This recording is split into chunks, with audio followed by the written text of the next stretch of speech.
Man, I hope we don't have to take the Nick Chubb run out of that fucking video, dude. God damn, I hope he doesn't leave the Browns. We'll talk about that in a little bit, though. God, I was getting emotional there.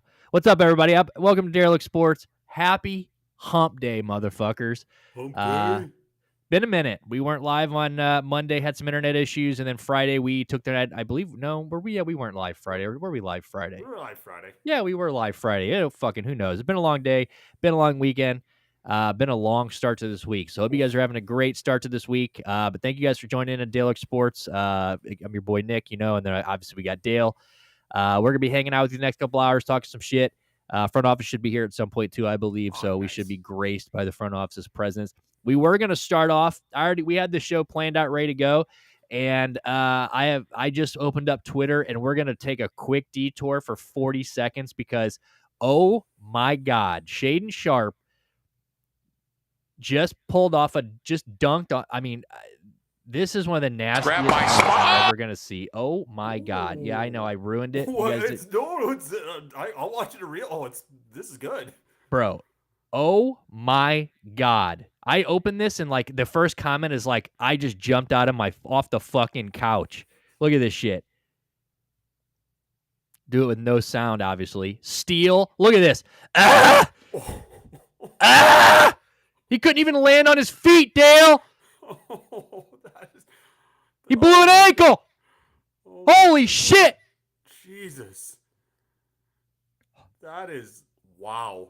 That is like not quite Vince Carter jumping over the French dude, but pretty fucking close. Bro, look how far from the rim he is. He's already cocked it, and he's not even at the oh wow, that is nice. Dude. And it should have been and one. Let's call. And that should have been an and one. How is that not a foul? That guy's all over his shit. Yeah, that's only because he's a rookie, I believe. But dude, get 2-3 years from now, Shaden, my boy, you're gonna be getting that call. Good. Oh goodness, left. Yeah. Good heart. I had to derail that, dude. That kind of fucked me up seeing that. That is how Derelict Sports works. All right. Oh, shit. We got a visitor. Look at this, dude. He's a rookie. Everything's going crazy. What kind of filthy play was that? Yeah, dude. That's beat material is what that is. I'm filing that under fucking cock games. Who did that? Who was that? Shaden Sharp. Holy fuck. I had him for rebounds like 4 or 5 nights ago. Yeah, that's... They should just give him all his props after that. Everybody wins the money.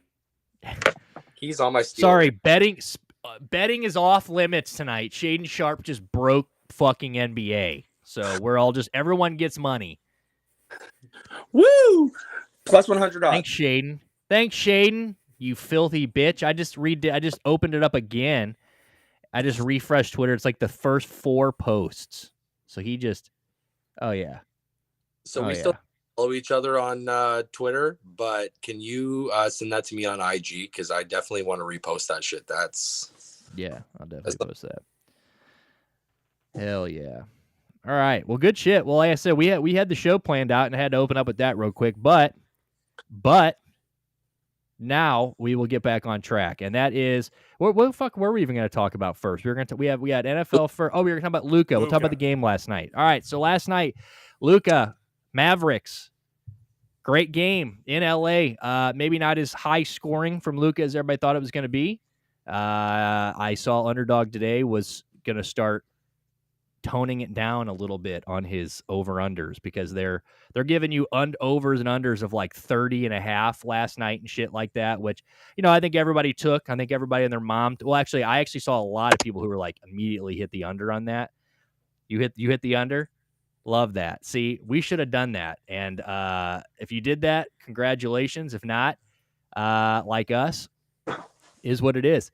But Luke got the triple-double. Looked great. I mean, fucking that first quarter was tits. I mean, you got him nailing 3-pointers, fucking turning around, staring at the bench, which was sick. Apparently he told Mark Cuban to shut up last night, which is crazy. I was reading today that Mark Cuban was booing him from the sidelines, and he turned around and told him to shut up, which is fucking awesome. Did you stare down? The stare down. Oh yeah. If you go look at the thumbnail for tonight, one of the pictures is the stare down. Yeah. Fucking disgusting, dude. Mark Cuban's a bitch. Yeah. Cole, what up, Cole Peppers? How you doing out there in your third world country? Which third world country are we in tonight? Yeah. Which one? Which fucking Nicaragua? Middle Eastern country are you coming from tonight? This guy will come up with some long story on how he had to travel through desert lands and stepping over dead bodies and fucking, just to get to a water hole somewhere to watch our show. I mean, this guy in reality is from Pittsburgh, which I guess is a jungle in itself. So, tonight I land from Uzbekistan. I travel on GOAT 2 hours to get internet from McDonald's. Don't get too close to McDonald's. That's how they got Louis Mangione, dude, at the McDonald's. Number one show in my village. But yeah, dude. So last night, that fucking game was. So I assume we all watched it. Well, Dale, I know you were watching it a little bit, and then Dale fell asleep at 7:30 on the couch after Army in Ohio ripped my heart out, and then next thing I know, it was midnight, and I'm like, I missed everything. Fuck, that was great. I was a loser last night, and then I opened up the Action Network, and then I was a real loser last night. But we have a board today. Yeah, you know what? We all have those ebbs and flows, man. I just came off three night terrible, man. Last night was my revival. So we're hoping on tonight to make sure it's not just a fluke and we're really back in. But if you guys don't mind, really quick, I just want to take like 10 seconds to just talk. Anyone who's been on my page and is supporting the rebrand that we came up with today. It's awesome. I appreciate it because I'm trying to emulate something similar to what these two gentlemen are doing. Just straight sports knowledge with, bets and jokes and gimmicks and, things aside and everything. Like it's a good time. So, you don't got to do that, brother. But hey, I appreciate you. Yeah, the memes are going on fire. But yeah, the rebrand's been something that I've been thinking about for a couple weeks, and we pulled the trigger on it today. So, yeah, I think it looks sharp as shit. I like it because we were talking about it today, and it's like, obviously we all love sports betting. It's all fun, and we all have like our main focus, whether it is sports betting or for us, it's more about just covering sports in general, and then obviously, but like they're all intertwined in a way, and there's no point in backing yourself into a corner and don't stick, don't get caught in one avenue. Like, keep your options open and yeah, this rebrand's gonna be sick, dude. I mean, I think this is definitely the way to do it, and just gives you so much more room, dude, and just like to do whatever you want. And AI did give me a good idea there. I kind of like that setup. I might re-emulate that, but just put American football instead of European football on the desk.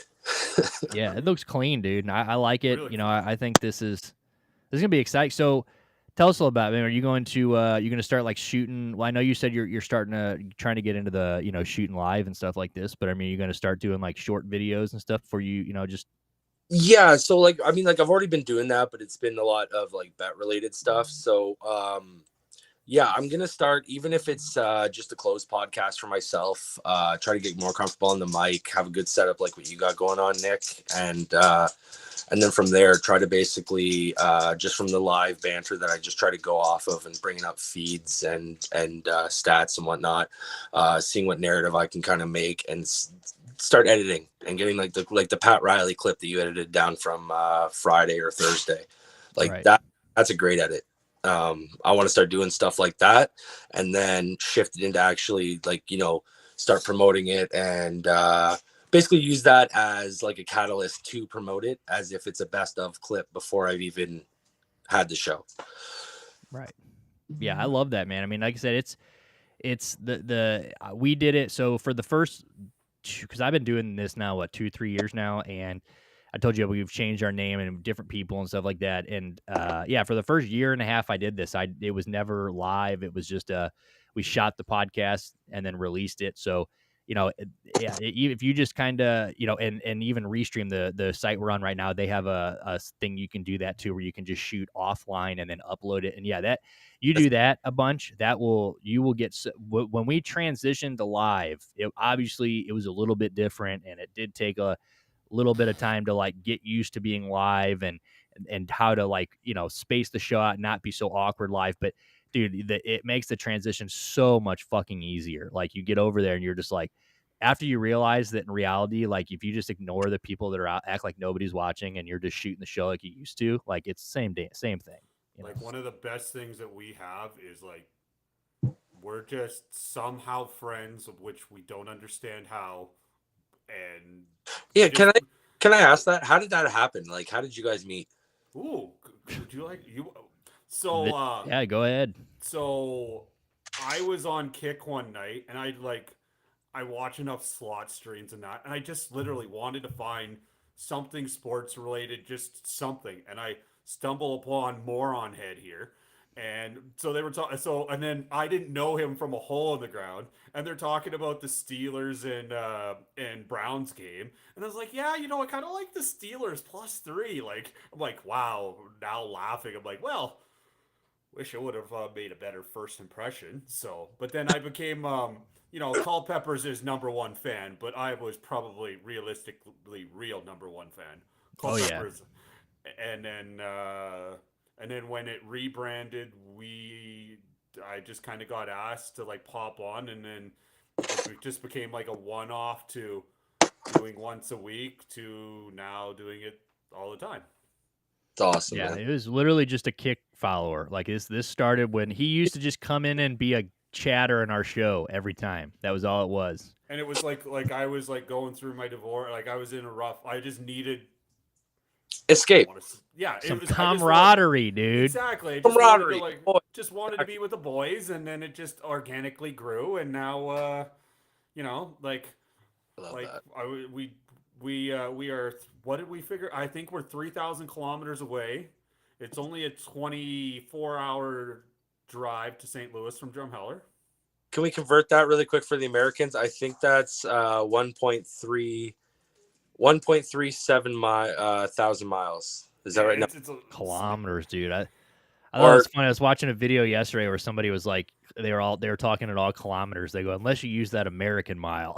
Yeah, like 400, like really 1,500 miles, I think. Yeah, it'd be about that. Yeah. Because it's like if I was to drive down, I'd have to go through Saskatchewan and then North Dakota, South Dakota. I can't remember. We looked it up one night for shits and giggles, and it was like, holy shit, that looks like way too. Yeah, that's a fucking. That's like a cover, dude. Back in the day, that'd take us like 6 months in covered wagon, dude. That's what I was gonna say. So, but yeah, so it was.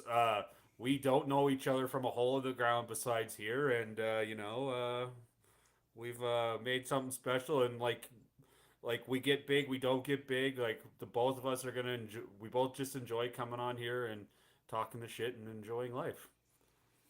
Okay, so I'm just for shits and giggles, I'm looking up right now. So for me to St. Louis is 1,200 kilometers.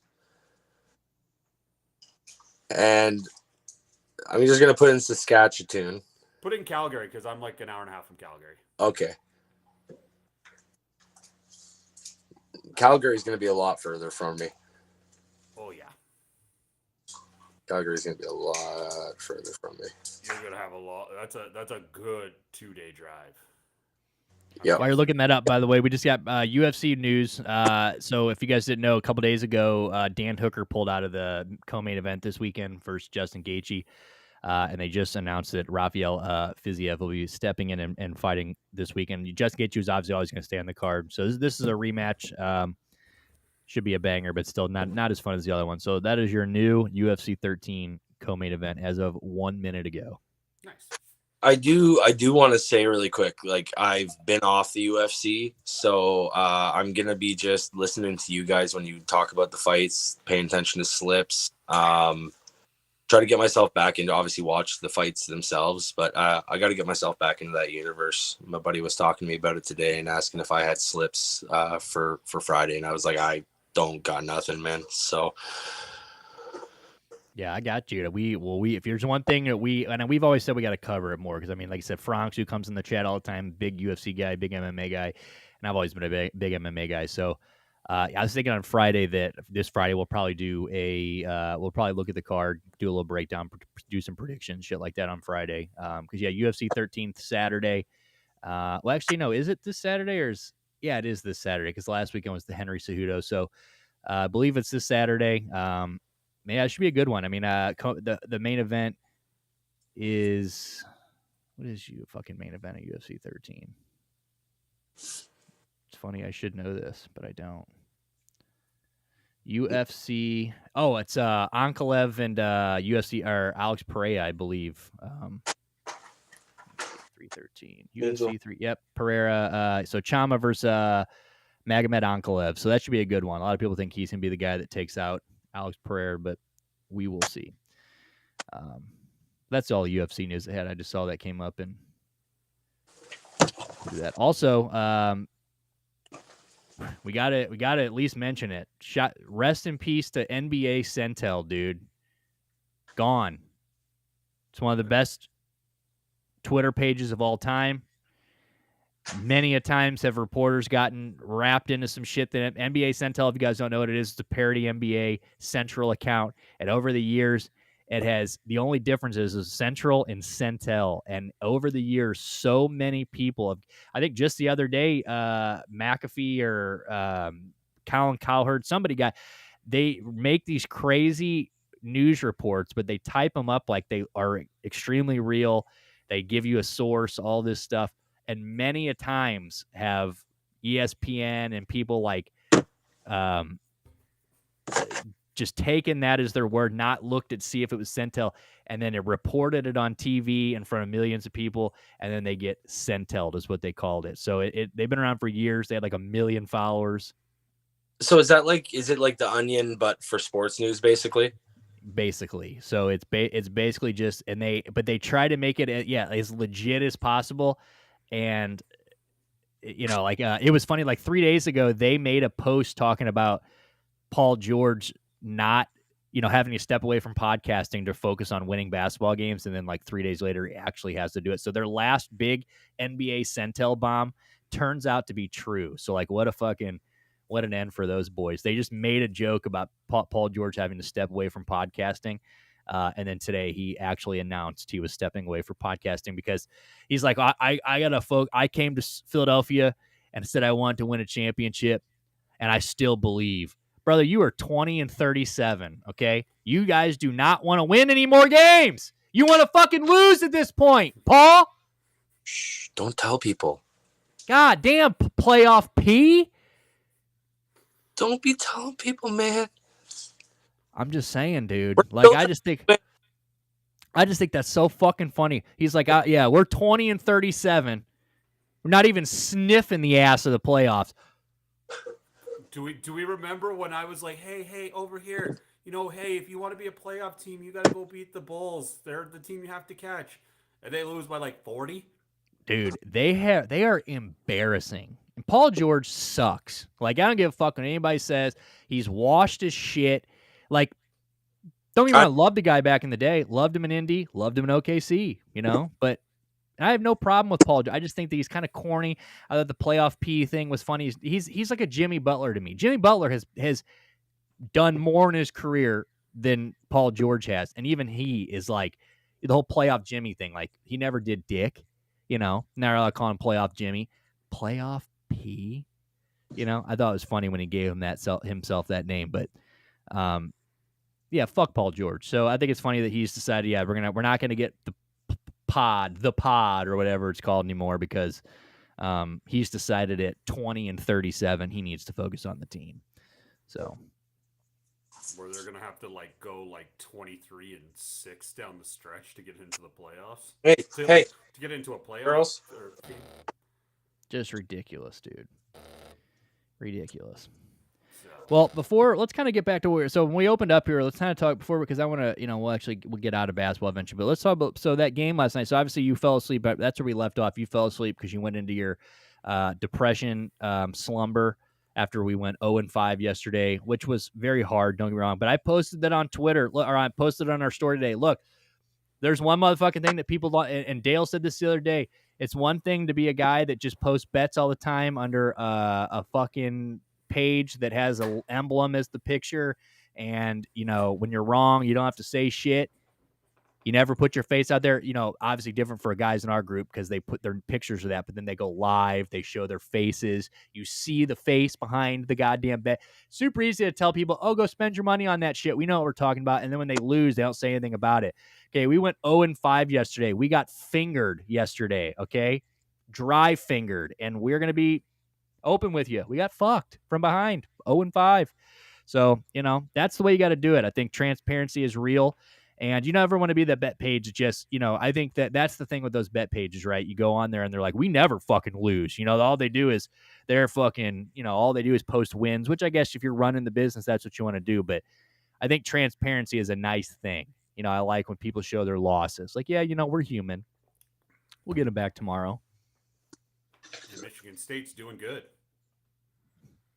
Well, you know what? While we're on that still, I want to shout out Cash Cats Bets because that play yesterday, I was looking for it. Like, I didn't get a chance to look around and do my own analytics yesterday. I went into the collab lab and I said, listen, guys, I want everyone's play of the day. I want to know what's the one line you truly believe in. And that's what he hit me with, was the first half Lakers spread at -5. And that was pretty well double your money. I think it was -104. That shit cashed. I shouted it out from the high heavens that was play of the day, maybe play of the week. And I think we need to be looking at more of the casuals because he's more of a casual better. He throws out like a random slip a day, sometimes nothing for like 3 or 4 days, and then he throws you with a banger. I think we need to start, if we want to look at bettors, we need to look at the casuals. Dale, what do you think about that? Yeah, no, it's the same idea, right? Like anybody can hit. Just you use anybody's information for information, and yes, you make the final decision. All of it's not financial advice. Exactly. If he might have a. I'm trying to think. I'll use the example tonight. Kentucky is playing in Oklahoma tonight. Kentucky's a 2.5 point favorite. A lot of people will be like, yeah, Kentucky's down, whatever. Or no, Kentucky should blow them out. They're blue blood, Oklahoma. The other way to look at it, because I went and seen somebody's like, oh, by the way, they play Auburn, the #1 team in the country, in Rupp Arena on Saturday on ESPN. It kind of feels like one of those spots where they might fall asleep and be looking. Yeah, just take their foot off the gas. We're already looking at Saturday. So it's like, yeah, it's you just. That it's little not whisper financial fucked you advice. up, huh? Is the perfect way. It's perfect. That's the insider desk shit. Those are the golden nuggets of these podcasts, these sports outlet, these independent guys. We're looking at real shit. ESPN's going to push their own agenda, and they're going to say, hey, man, this team blows it, man. They blow it right out of the water. That's why we're featuring them on Saturday. Get ready, because these guys are crazy. Then Vegas gets on board, jacks their shit up. Like, it's all intertwined, and that's why I like the independent guys. Yeah, it's just we're doing it to try and make a buck, and you just try and, like Nick tonight. I just tailed Nick tonight. Nick did a Dale bet with Michigan State. So proud of you, buddy. I could give you a little hug right now. Dude, I fucking felt that in my ball sack when I placed it, dude. You even wrote it up like me, except with better spelling. Good job. You've been getting better at the spelling, though. I've noticed you've been conscious of the spelling lately. You got more eyes on you now, bud. You can't be walking around acting fucking... Dale. I'm trying. Dale, I have advice for you too, brother. Yes. Because we pander to a lot of Americans, and there's a lot of Americans on board with this kind of stuff. Yes. Go into your phone, go to the keyboard, change it from English Canada to English US.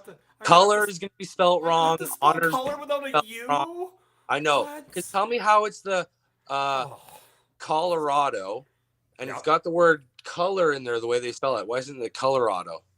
I'm Come on, Americans, make Yeah, that come make on, sense. America. I've noticed that. I think I did notice that you have that spelling on. I've noticed that over the time. You got a little northern spelling. It is what it is. Bro, leave it on. You should just put it on. You should just put it on French Canadian and just only type in French and don't even tell us what it is. Just be like, you want to fucking know it? You want my betting advice? You better fucking translate this.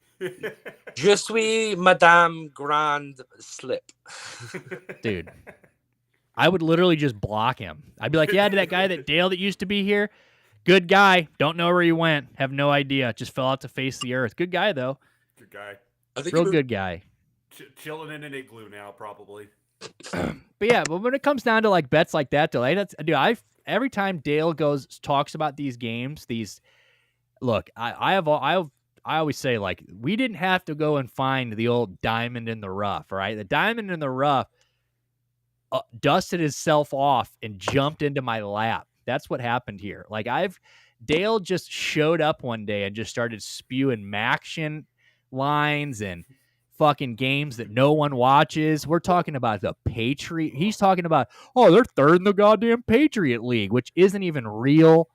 He's just making shit up, but it all sounds legit. And I'm like, this guy is looking at shit that no one, like diamond in the rough. But so one of the things that I find, and now this is where we're really going down the rabbit hole here, especially like in like the next week coming up with all these conference tournaments. So one of the, I think I don't know if I've used it on the stream yet, but one of the things that I truly believe, the book has to make a line for every game. I don't have to bet every game. I can find what I think are deficiencies. Obviously Army forgetting to show up, or Ohio, forgetting to show up and then taking the lead and then forgetting to close out, But MSU plus 155 on the road at Maryland. Yeah, no, exactly. So it's more like, well, you see my college slip. It's like, I could bet Ohio State and Penn State, or I could bet Jacksonville State and James Madison in the Sun Belt. Hit him with the Tebow, Nick. Oh, God. God damn it. I deserve that. Oh. You did. You gassed him up way too much on that one, buddy. You gassed him up. He's not getting out of the room. His ego is way too inflated. I'm floating. But no, so I do things a little different. I'm not afraid to go down some fucking rabbit holes. I'm not. Oh my good lord. What? It's Michigan's up by 2, and it looks like Maryland's got the ball. Nothing. Yeah, it's 40. It's the second half. Yeah. No, this game started at 6:30 or. Oh, 7:30 fuck your me time. in the ass. Okay, Yeah, let's. 40 seconds left. Oh no. Oh yes. What channel is this on? Big Ten Network.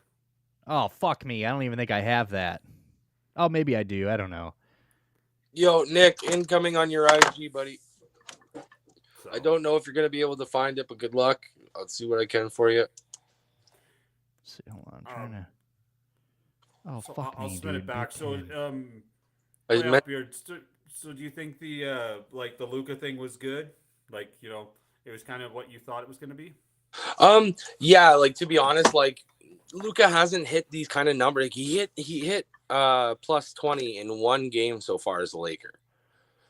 Like, I knew the points. Like, I knew he was going to be an assist bomb all night, but I expected LeBron to be an assist bomb too. Like, my 3-leg that I had fell apart based on LeBron. I think he had 3 assists all game, which is wild because if you actually go look at the last meme I posted, it's about LeBron at a game. There was, I don't know if you guys remember this, the interview.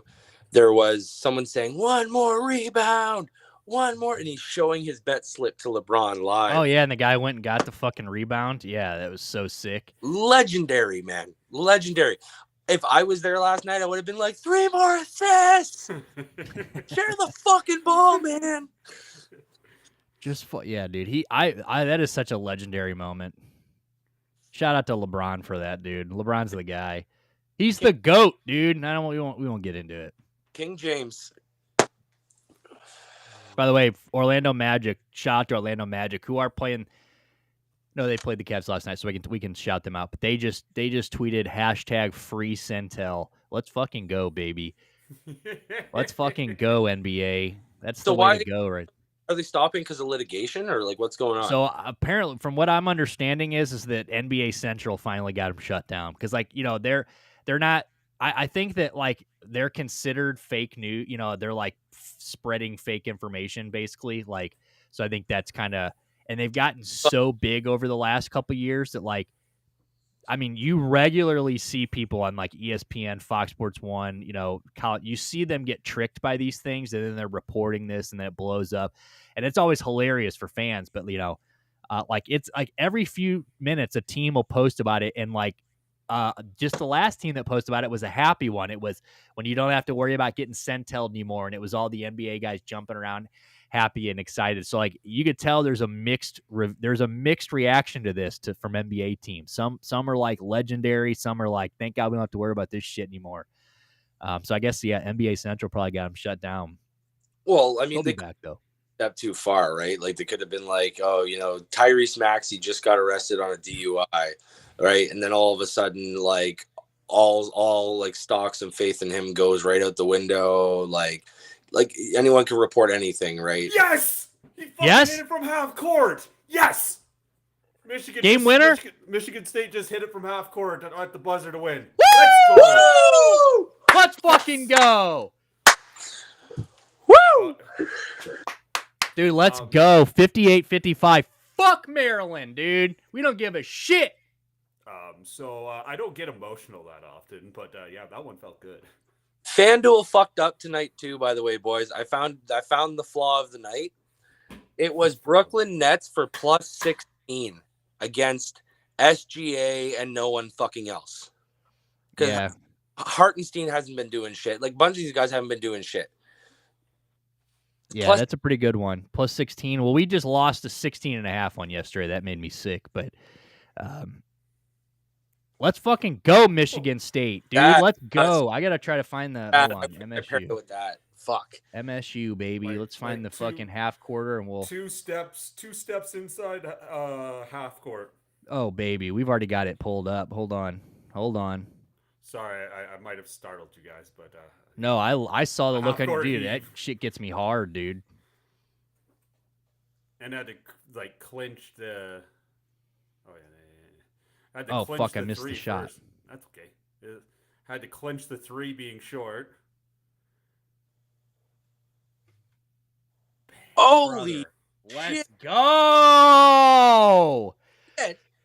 Dude, the size of that. Look at this guy. This guy's like, no. And these guys are like, yeah. Yeah. Is that Tom? Look at Tom Izzo. He walked away like, just another day at the office, bitch. Can you go this guy? Can you go play that back again? That was. Yeah. What is going on in basketball tonight? It's March. Well, bro, and he missed the shot. That was the guy that missed the shot holding his head. I just saw. Damn. Oh! Bang! Oh! Dude, these guys are sick. This guy's like, oh no. Fucking. Oh no. Shooters shoot. Dude, Tom Izzo, let's fucking go. Oh, that guy. No, so many Maryland fans fucked up right now. Holy shit. This guy down here is like, no. This guy's like, no. This guy's like. Congratulations, you're now a meme. Also, I have a college football team. I don't have a college basketball team yet. Michigan State may have just taken it with that shot. I'm going to be paying attention going into March Madness because what was it was going to be Army. Army was going to be our March Madness team, but they fucked that up yesterday. Dale told me there was a small chance they were going to be Patriot League winners. No, they still got it's all these tournaments. One of the things I'm going to try and do is I'm going to like not put money on these things, but like kind of be like, hey, these are the teams I like in some of these tournaments. Like do like a quick little, even if it's just like that, but maybe to break down the bigger tournaments, because the SEC is stupid stacked, the Big 12 is super stacked, and the Big 10 is pretty stacked too. So Yeah, but with a shot like that, that's hard. and I don't know, Tom Trey Izzo. Holloman was who that was, boys. Tom Izzo's Trey. just All right, a legend. let me write that down. Trey Holloman. You want to shoot that name over in a message? I need to fucking. What else was I gonna say? Oh yeah, the dunk. Hold on, Trey Holloman. I got that saved too, but hold on. I might go to the MSU shop when I get paid on Friday and buy a jersey. Not gonna get a Draymond Green jersey. That would be old school. No, actually, the last one I got was a throwback. I just got the Tracy McGrady. So, oh, nice. The T-Mac, baby. Let's go. Gorgeous in the old classic purple, man. Fuck. Love it. It looks like, all right, so Toronto's down 10 right now, so we got them at 10.5. So as long as they just need to keep it within, and I really do believe Toronto could be, what is the second half? So you got them at come down 11. What'd you say? I got him at 11, so hell yeah. Hell yeah. Let's go. I think that's a good bet. And like I said, they're leading the season series too. So, and then we've got about an hour left. Let's fucking go. I got Cade and Derek White already done what they need to do. I got that net spread that looks great and the Toronto spread that looks great, and that's $5 to $40 right there. Hell yeah. Love it. All right, well, let's get into some NFL here. So we're gonna move on from basketball.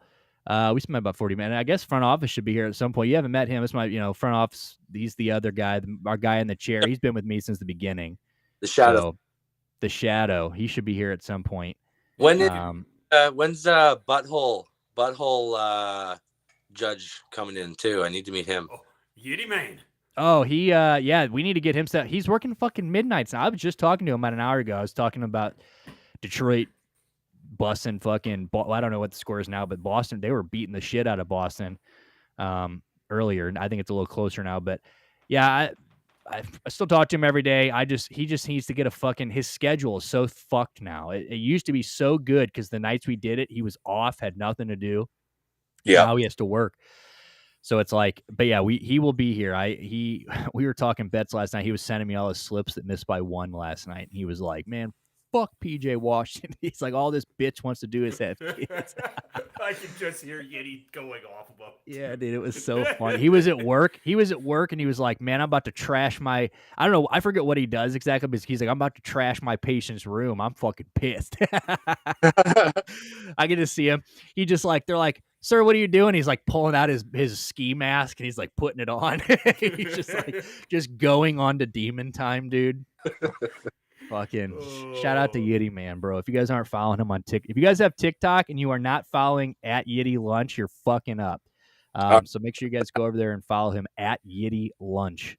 Just keep your Instagram open with my shit because there's clearly a lot of shit I need to be sent. Yeah, I'm just gonna start sending you anything I see from now on. But he will definitely be here. He's a big baseball guy too, so he will definitely be looking forward to baseball. He's from Detroit, so big Detroit guy. So, but all right, let's get into some football here. So, we were gonna just jump right into the NFL Players Association. They put out their report cards today, like they do every year. We were gonna kind of go through that, but first, before we get to that, I do want to talk about the news that came out a little bit ago, about a couple hours ago, about the Hawkeye and the move from the chain gang to the Hawkeye. I've seen that a lot of people are not happy about it. No, I also saw yesterday, which is a different sport, but I saw that Dale's boy Max Scherzer was not happy with the robot umps yesterday. And that's because he's 70, but he was like, Can we just be fucking judged by humans? I kind of agree with him, though. Like, there's certain things about games you change, and there's certain things that are classic. The chain gang is so fucking classic. You can't. See, I get this nostalgia thing about it, but I also at the same time, and I'm also in the mindset of like, if we can review and do replays and stuff, like, are we really gonna let a couple 60-year-old guys fuck up a game? We're really waiting for a couple 60-year-old guys to run down the field with their chains and fucking, like, it's just such a, old school way. And I definitely get it. Like, I was kind of not on the robot ump thing either until I've kind of I didn't like the pitch clock, but I think after you start seeing how some of these work and how it improves, I think it's a little bit better. And obviously we'll have to wait and see on here, but this is one of those things. And I think it's funny. The chain gang is still going to be there. So they are still going to hire chain gang guys as backup. What are they doing? They're both female and they're both fixed, and the little one was humping the big one. I wanted to get that. There we go. She's trying to mount her again. She's just letting, dude. She's excited about the Hawkeye. She's like, let's fucking go. She goes, no more fucking chain gang. Bring that ass here. Let's celebrate. Yeah, the old one likes the chain gang, and the young one likes the Hawkeye. So the Hawkeye. He says, let's fucking go. And of course, Troy Vincent, Eagles legend. If you guys don't know, Troy Vincent. Shout out, love that he's the NFLPA president. Great guy when he was playing.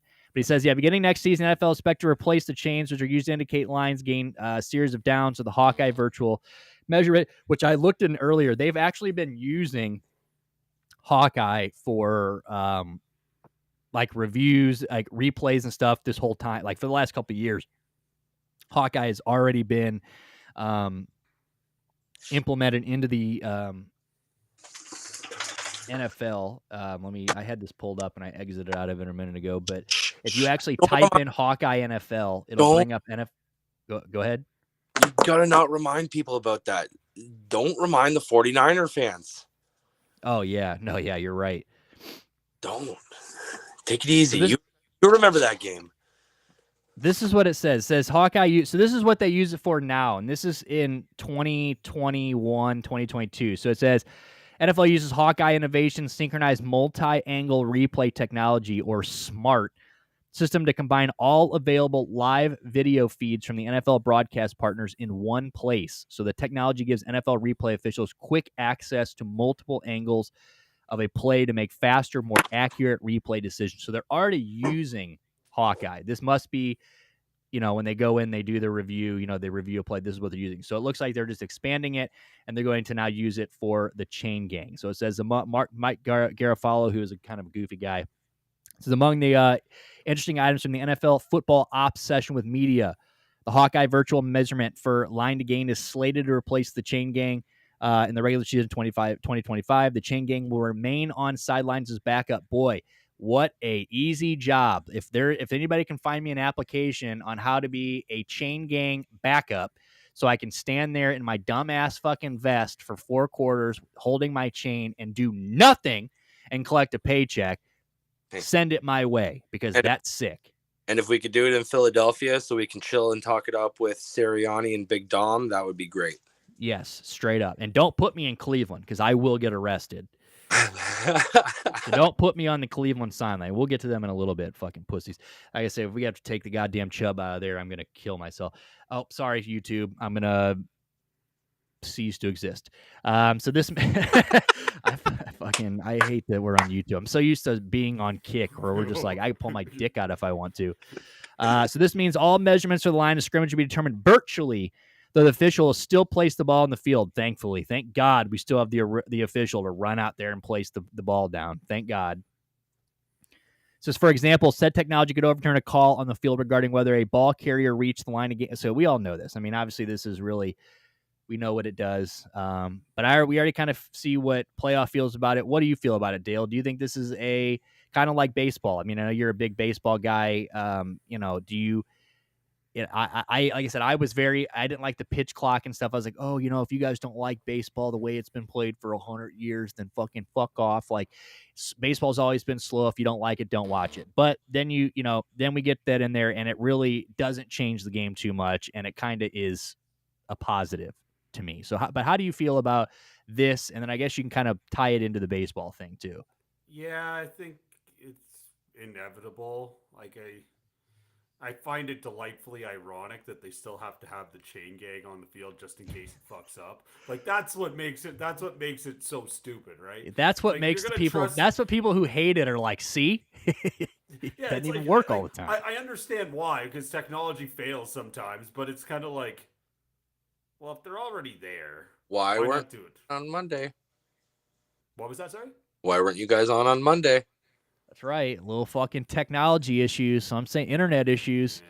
So let yeah, their so, internet like, go down. Dude, the chain gang, that time, there's going to be like week 8 where there's going to be an internet shortage or downage or something in the stadium. And like, we're finally going to get a chain gang like measurement and people are going to go nuts. Gene No, Sarator is gonna come out of the booth just to grab it to go and do it just for old time's sakes, right? Dude, fucking, they're like, hold on. Gene's on his way downstairs.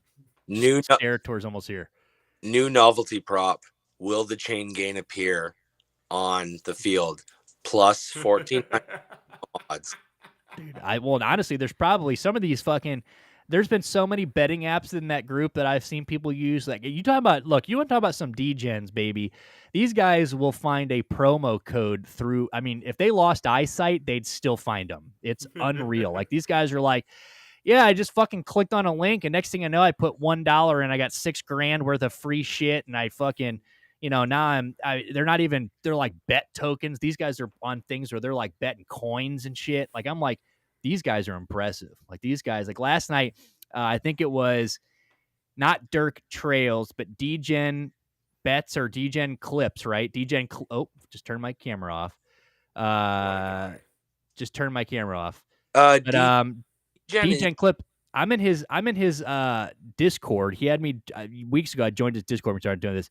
That guy posted those things from last night that where he won like $115 or whatever. I'm like, what even is he doing? I'm like, but this is impressive. Never seen this in my life. I took a play out of his book last night, and I looked at what online casinos offer either like 100 free spins if you put the minimum $20 in and this and that. And I went and did that last night, and I made about $112 over 2 different apps. I went on Play Ojo and Betty Casino.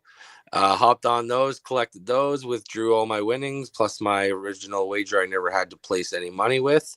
And it's kind of a sick idea, man. There's a lot of little independent ones popping up now that want to be big dogs, so they're trying to rake people's cash in, and they're not doing. I mean, definitely. I said the hustle those guys have is incredible for sure. So Dale, so you said, okay, so you're saying that obviously it was inevitable. Do you think this is good? Like, do you think this is going to prove to be a good move for the NFL as far as like getting things right, peace of mind for the fans? Because I think so. I think it's just gonna be. It's like the pitch. Like I always like the pitch. I love baseball, but speeding baseball up for the average person is good. I had no problem sitting down and watching a 3-hour game, but the attention span of the society we have today did not. So, shaving 15 minutes off a game, and it didn't really affect that much, except we'll figure out in 5 years' times how many pitchers' arms fall off. The challenge system in baseball I find fascinating. I hope they don't like go crazy, like do like the 2 or 3 challenges to lose and that's it, because it becomes almost like in a strange kind of way. It almost becomes like the lefty matchup back in the day when you didn't have 3 batters. Like, when are you gonna pull it? When are you gonna take your chance? 3-2. Are you gonna take it on a 1-1 call in the second inning that is clearly a ball? Are you gonna save it for like that 3-2 with the bases loaded in the 7th on a very borderline pitch? I also think it helps the pitchers a lot more too, because they're gonna get the benefit of the doubt of some very fringy strikes. yeah, and I kind of like the like umps almost have to like face their shit calls right there. Like it's almost like, how bad were you at this job 5 minutes ago? Let's look. Imagine if we got to have Angel Hernandez sit there and do that. You could basically with Angel Hernandez, you can basically just randomly pick one out, and there's a good chance that it wasn't where it was supposed to be. So it's like that. I like that part. Like I saw the other day where a guy had one chest tied. They called it a ball. He was like, the guy's immediately like, no fucking way. Nope. No fucking way. Review it. They reviewed it, strike, and everybody's like, yeah, you fucking suck at your job. Kneel back down and get ready for the next pitch. Okay. Like, assume the position. Like that, it was just great. It was great that they had to do that, and I thought it, because here's my thing. Like umps, I love the human factor. I love the old school feeling, and I'm with you. I never thought baseball needed to be sped up. I always thought it was you don't like baseball the way it is, and don't fucking watch it. But I understand that, they want money and they want more people to watch it. So they got to speed it up. I've always said the dumbest. Well, until I learned what the CFL Rouge rule was. Again. That is the dumbest rule in sports. I mean, that is unreal. But the second dumbest rule in sports is the ghost runner on second base and in extra innings. I always thought that was so stupid, putting a guy on second. Like, it is what it is. But it's like, I guess when you come to the NFL, though, I mean, like, I feel like the NFL maybe didn't have enough of this. Like, I think baseball has got so much new shit that, like, we got the clock. We've got all these rules they're changing. I think the NFL has always kind of been slow to do that. Like, I feel like they've always kind of been hesitant to do that. And then, I think a few years ago when they swung the pendulum too far and they made things like pass interference, reviewable and stuff like that. And I think that was such a catastrophe because, I mean, you could basically call it pass interference on every single play, and you just waited till that one play to use it. And of course it was getting overturned because of course there was a little bit of contact there. It's like, and I think that was such a mess that I think after that, it's like they almost were they were almost hesitant to like do something like this again. And I like this. Like, I feel like it, I do like that, we can just get the answer real quick and not wait for these guys to, or do you think it takes away some of that feeling? That's a good question. I don't. It's funny because the CFL, you can basically challenge anything. Like, you can challenge pass interference, and that the thing that was that, but also the CFL had to gimmick the rules halfway through the season because Saskatchewan quarterback would throw a pick, and then they would challenge an illegal contact on the other side of the field that had nothing to do with the play, and get it overturned because he would jam them like 7 yards off because it's 5 yards in the 5 CFL, yard, right? Because they get a running start, so they they jam them at like 7 yards, and they probably get away with it 99% of the time. But when you slow it down and review it, of course there was a jab there. Exactly. So it's kind of one of those tricky things that you got to find the happy medium. We've opened Pandora's box that technology is going to be in all of these sports. It's just how much and how are we going to use it properly, but not have huge amounts of it.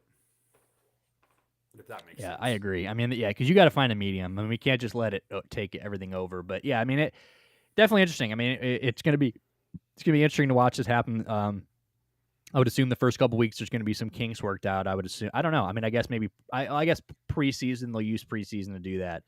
Yeah. But very interesting. I mean, it's going to be things like we could have used this for that Bills game.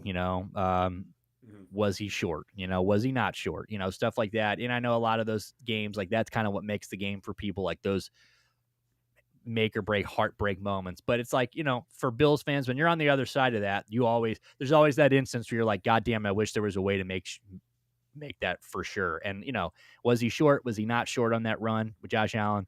Who knows? But we could have finally gotten like a legit answer. So, yeah, exactly. So yeah, we'll see. But all right, well, let's get to these guards. We're almost an hour in.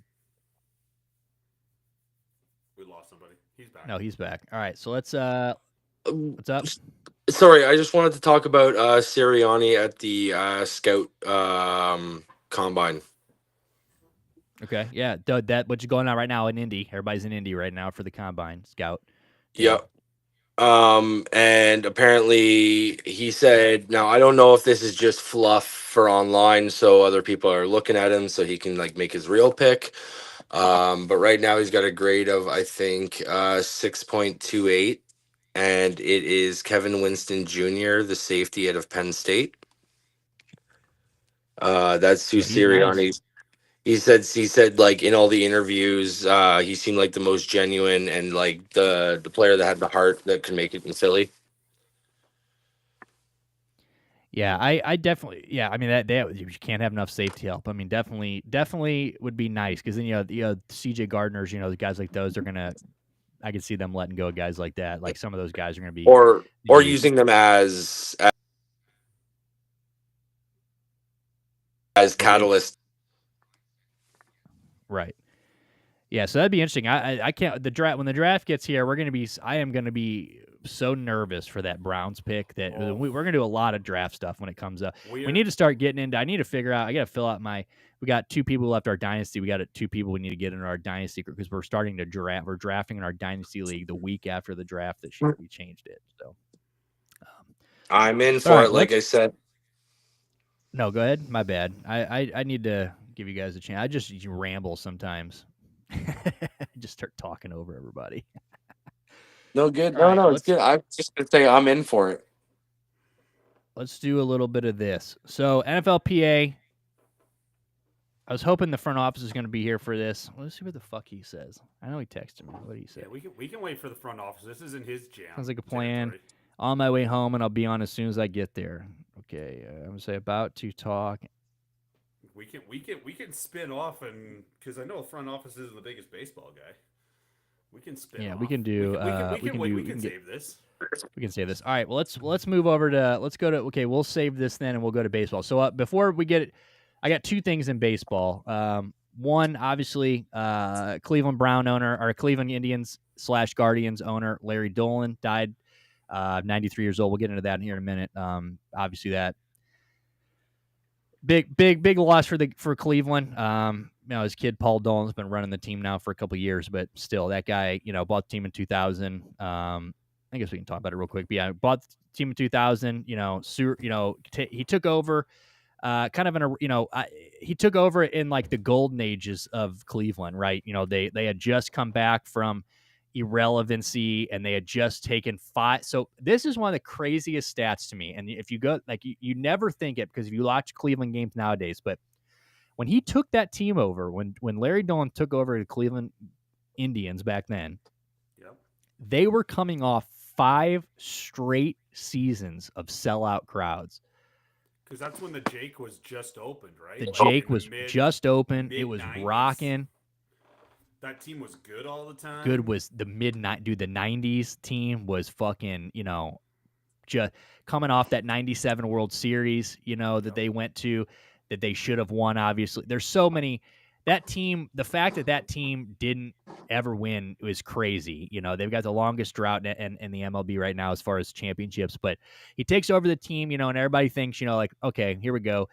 Didn't really go as, that way, kind of up and down over the next few years. I think he's owned the team, 15, 16, or no, he's owned the team 25 years now. But I think we've missed the play. I think we've been under 500 like 8 times, I think, in that stretch. But in that time, we've had really good years. We've had Cy Youngs from CC. We had Cy Youngs from Cliff Lee, I think. Did Corey Kluber win his Cy Young there? Maybe it was Kluber, not Cliff Lee, but it was Corey Kluber. Yeah. Who I will to this day. The best trade ever was Emmanuel Clase for Corey Kluber. Played like one inning for Texas. That's right. I forgot about that. Fucking got hurt for Emmanuel Clase. And now we've got like a legend. Look at this guy. I love that he takes it off and puts it back. He's got the bag, dude. Look at him. Fucking guy. This guy's got groceries. When it rains, he puts on grocery bags over his shoes. This guy. You remember that King of Steel sketch? Yeah. You remember that? Yeah. That's so good. The dueling hats, that was so good. Yeah.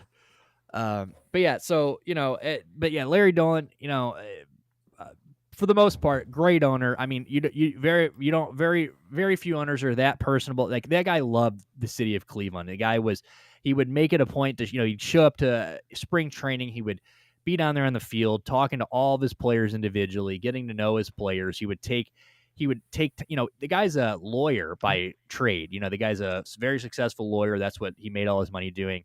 So he had a busy schedule outside of owning a baseball team. And, the guy he made it a time every year. He'd go down to spring training. You're good.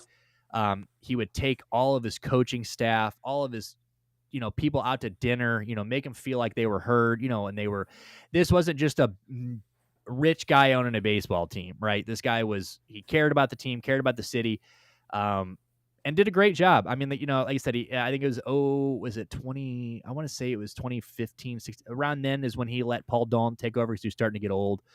But the Dolans out of all the teams that owners in Cleveland, obviously the Haslams now are not very lovable. A lot of people in Cleveland don't really like the Haslams.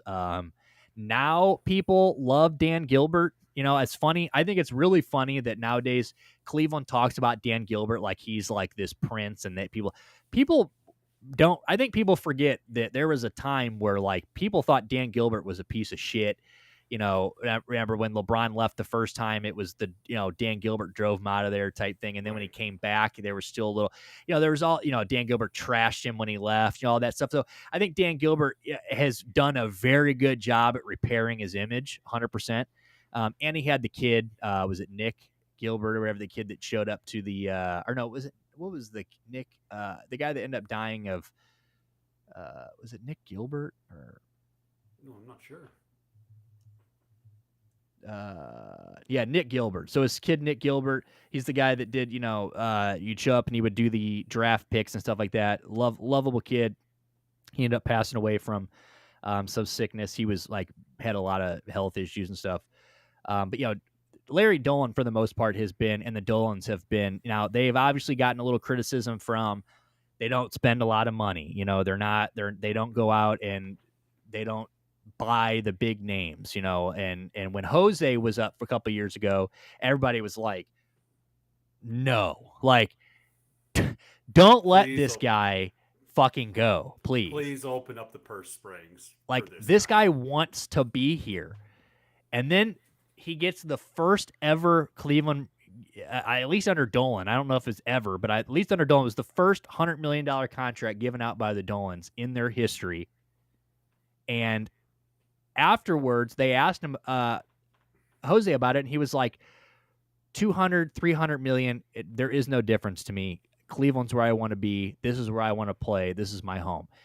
There are nobody like that anymore, okay? So you have to keep that guy. You have to. Absolutely. And if he falls off the cliff, you just roll your eyes and be like, well, we had to. We had to. And look what he's and it has been, we have gotten return on investment like a motherfucker. That guy has been the best third baseman or among the best third basemen every single year. The offense this year, he just had his best offensive year, 30 and 30.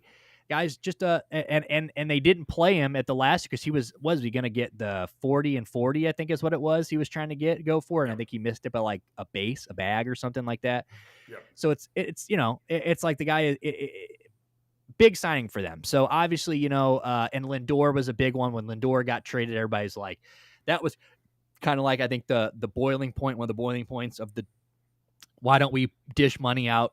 We just traded Frankie to the Mets, and obviously right off the bat, everybody's like, oh, what a fucking trade. He looked like, let's not forget how bad Francisco Lindor was when he got to the Mets. They were booing him.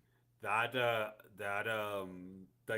first guillotine league, I drafted Francisco Lindor with my second round pick, and that first 6 weeks when I was barely surviving the first 3 weeks of the cut, and it was just like Francisco Lindor had negative points for me the 1-2 week session. I'm like, oh god.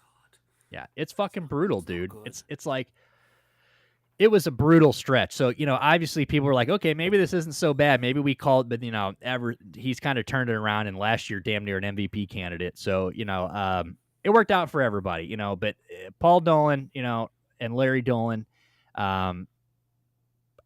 for the most part, have done a great job at running this team. And in my opinion, this is a team that since he's taken over has overachieved more than anything. I think, would you agree with that? Oh, they're a small market team that is. What's up, FO? Hey, front office.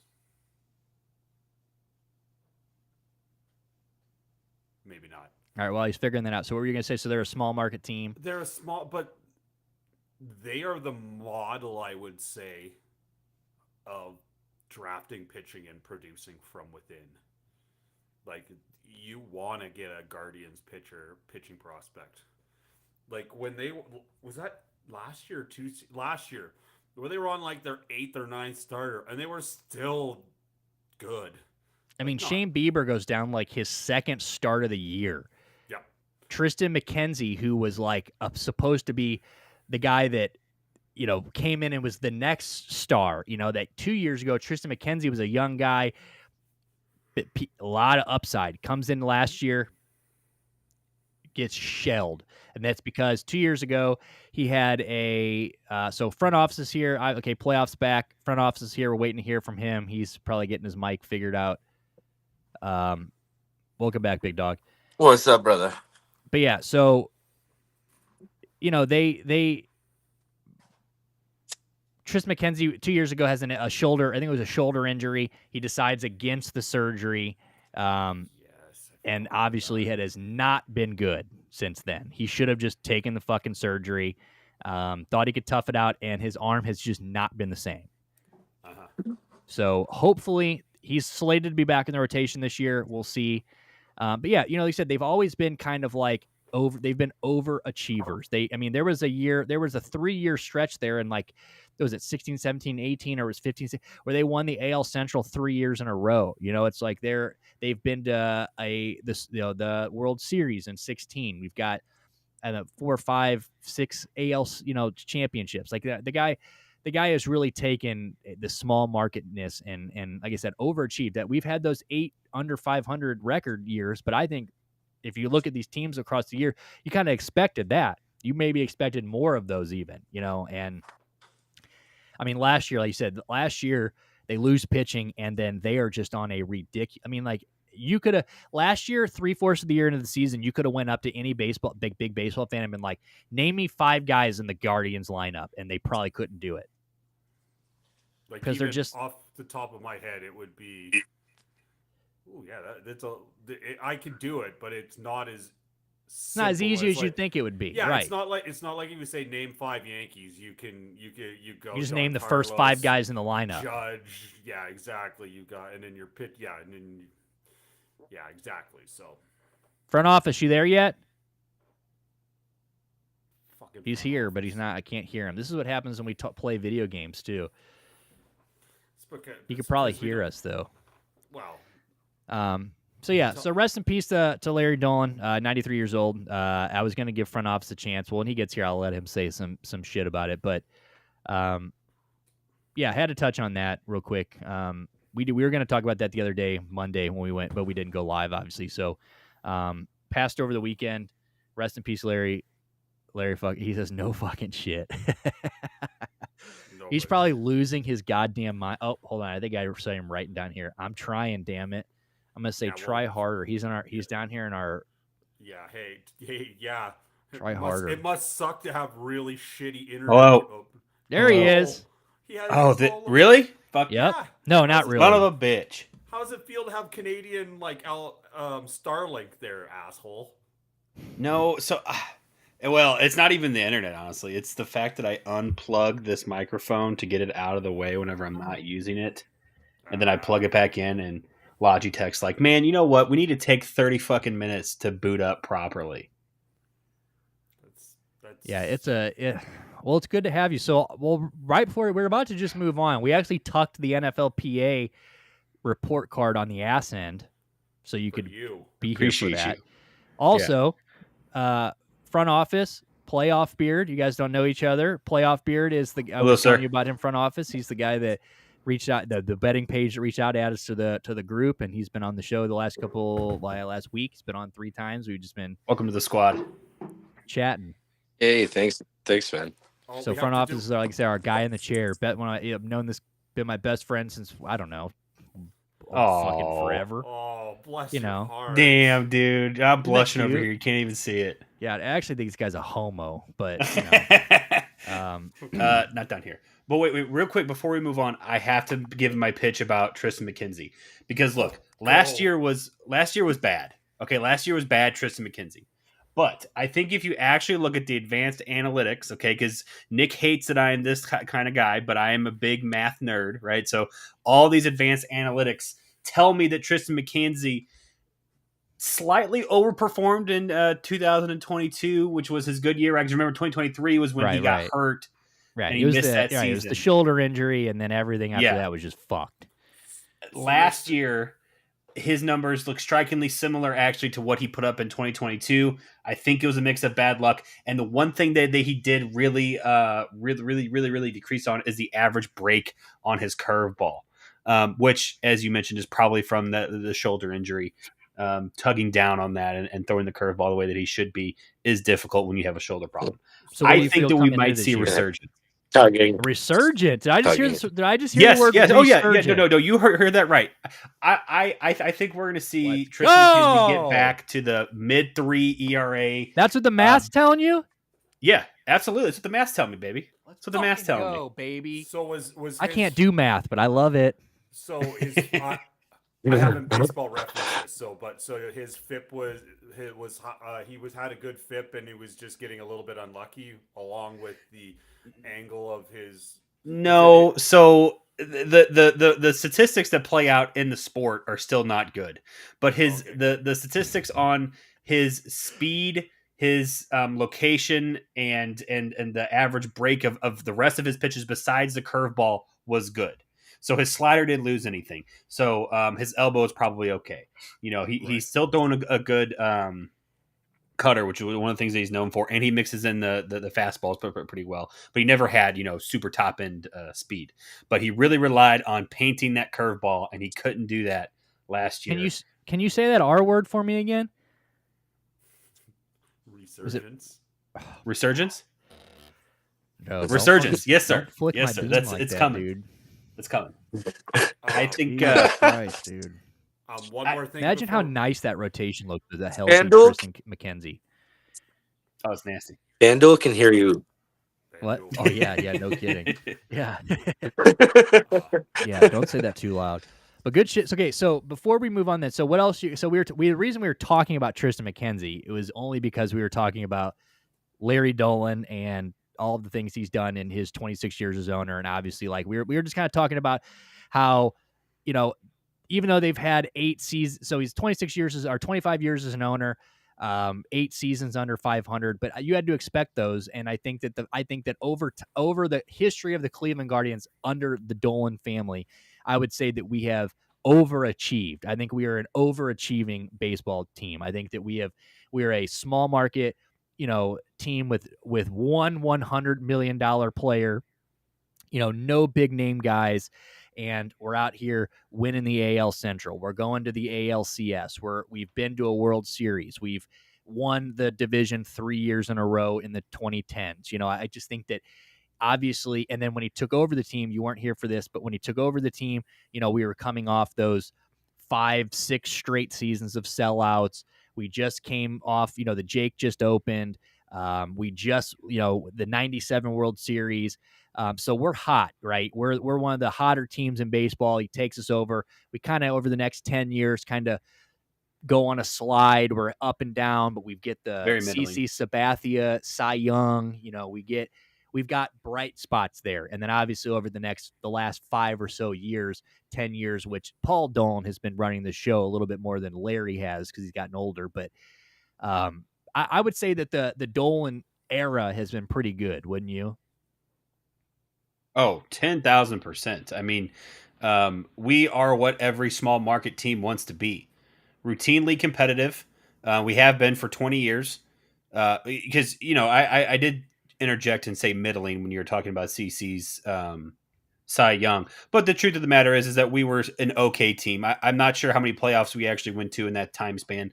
But, we were at least around 500, if not 10 to 15 games over. Yeah, some of our worst years definitely were in that first 10 years, 100%. But we never really had a tank. You know what I'm saying? Like we never really had that year when we're the bottom barrel. People are dying to play us, and we certainly never had, any year where we were as good as we are now. You see nowadays the product of good development, good pitching, good drafting for the last 7-8 years, literally, that just compounds and compounds. I mean, it's like compound interest, baby. You take a look at that in 15 or 20 years, and all of a sudden, you got a fat stack sitting there because you put $100 a month away. When you were younger, it benefits you like that. Yeah. More What were you math. saying? You were about to say something, Daryl, or Dale. Dale. I know you were just about to say something a minute ago. No, he's right. Like, besides the Rays, who develops players better? And I would argue that the Guardians probably develop pitchers better than anybody in baseball right now. Oh, And that's how we're hoping that. Did you see what happened? Well, before we get on to, we get completely off this. Did you see Luis Ortiz? The guy we got in that Jimenez trade. We better fucking develop him because he got. He's been here for like 2 weeks. 2 weeks. Give him a break. Give him a break. He's gonna bounce back.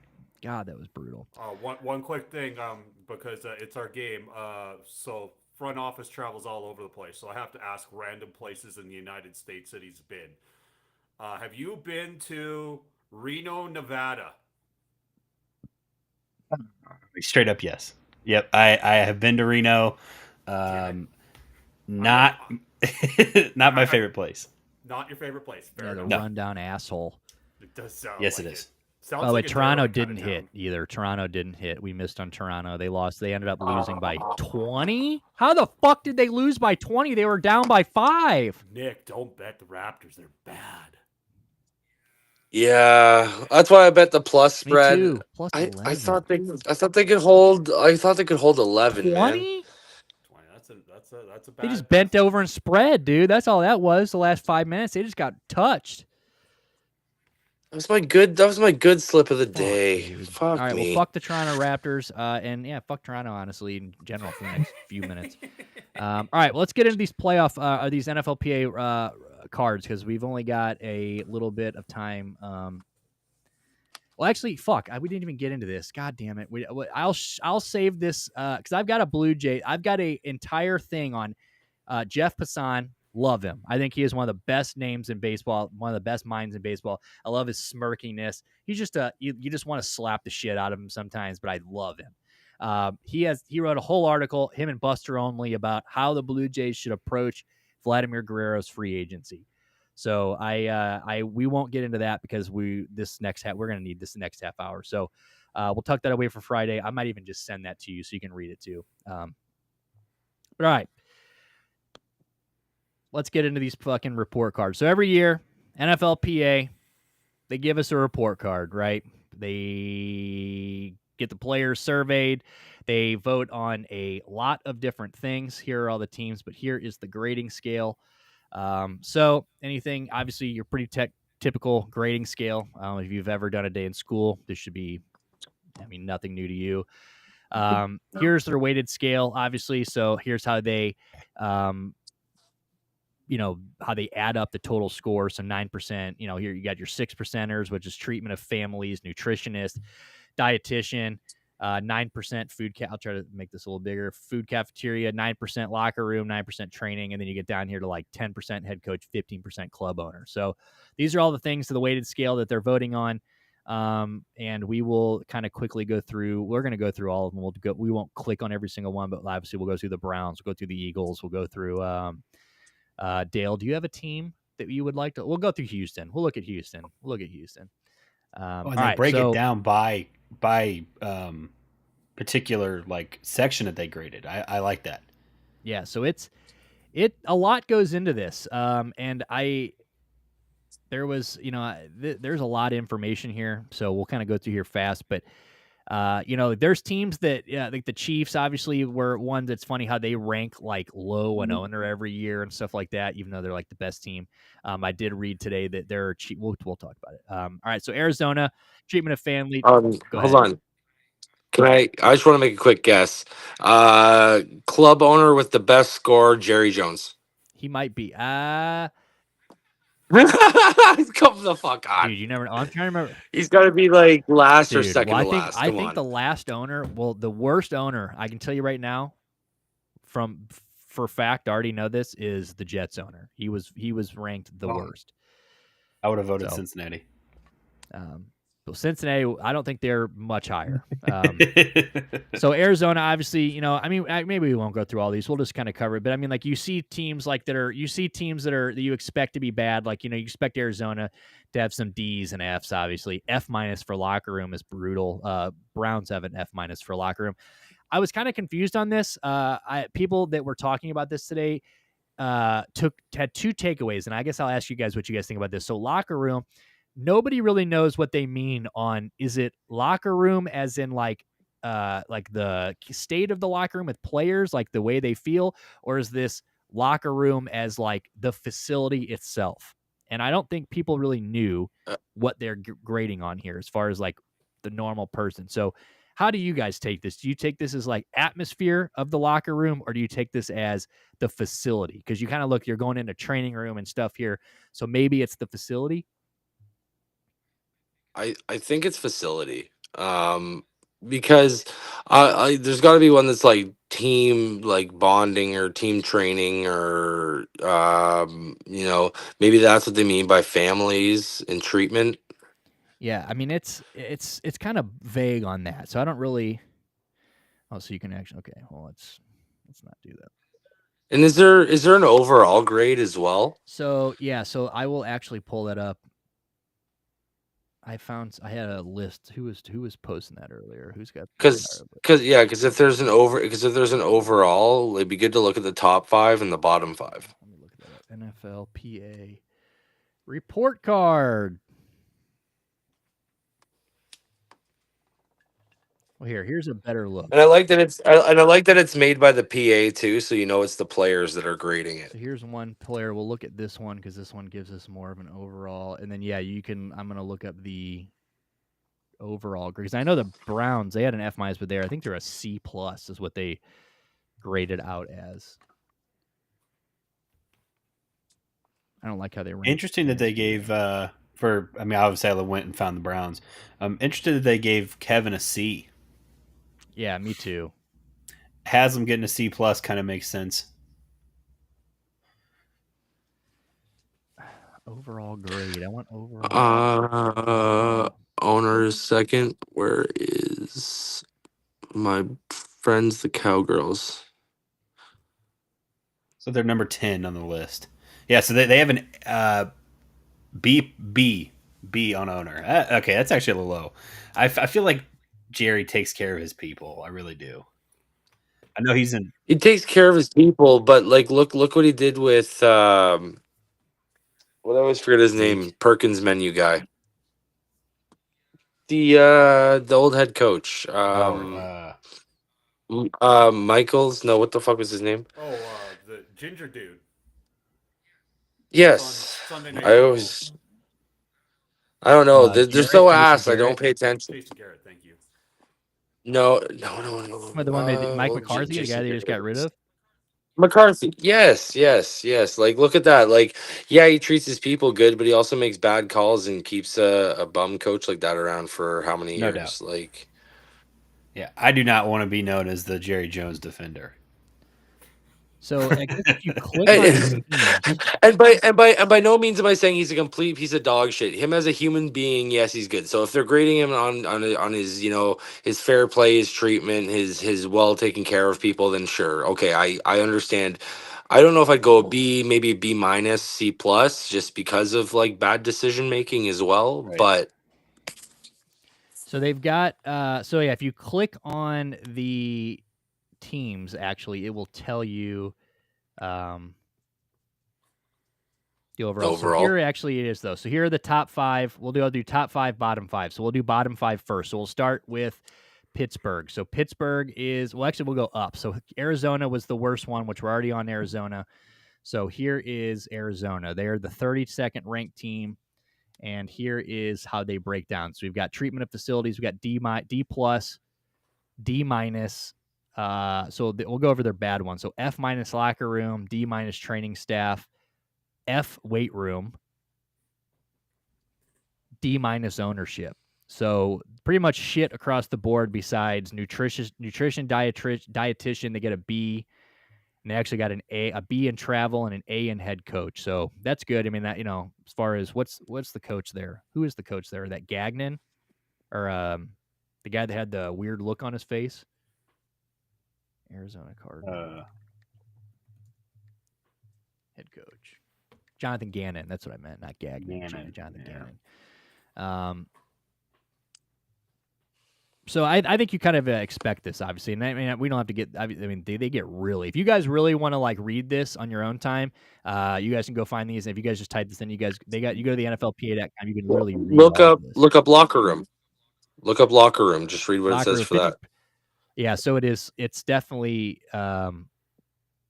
facility. 50% of players feel they have enough space in their individual lockers, ranking 30 out of 32. Only 24% of players believe that overall locker room size is adequate, ranking the Cardinals 32 out of 32.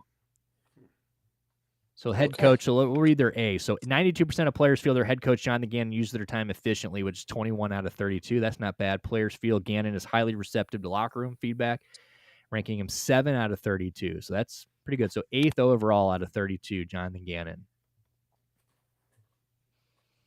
That's interesting. That's how they break down the coaches. Yeah, I would like to know like who comes up with this. Exactly. Well, the players. It's the Players Association, right? So this is direct from the players. Like, there's obviously a catalyst from the NFL that is interviewing and asking, like a team, I'm sure, but it's the players that are giving their honest feedback, right?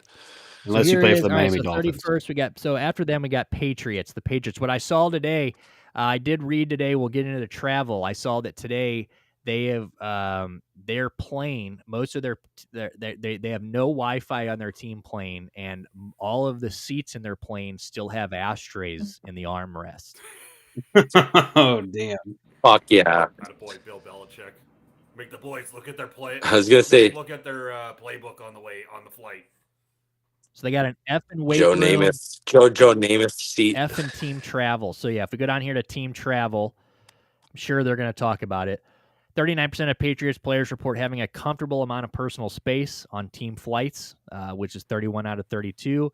Players feel that their team travel schedule is not very efficient, ranked 30 out of 32. And here we go. Players want an upgraded team plane.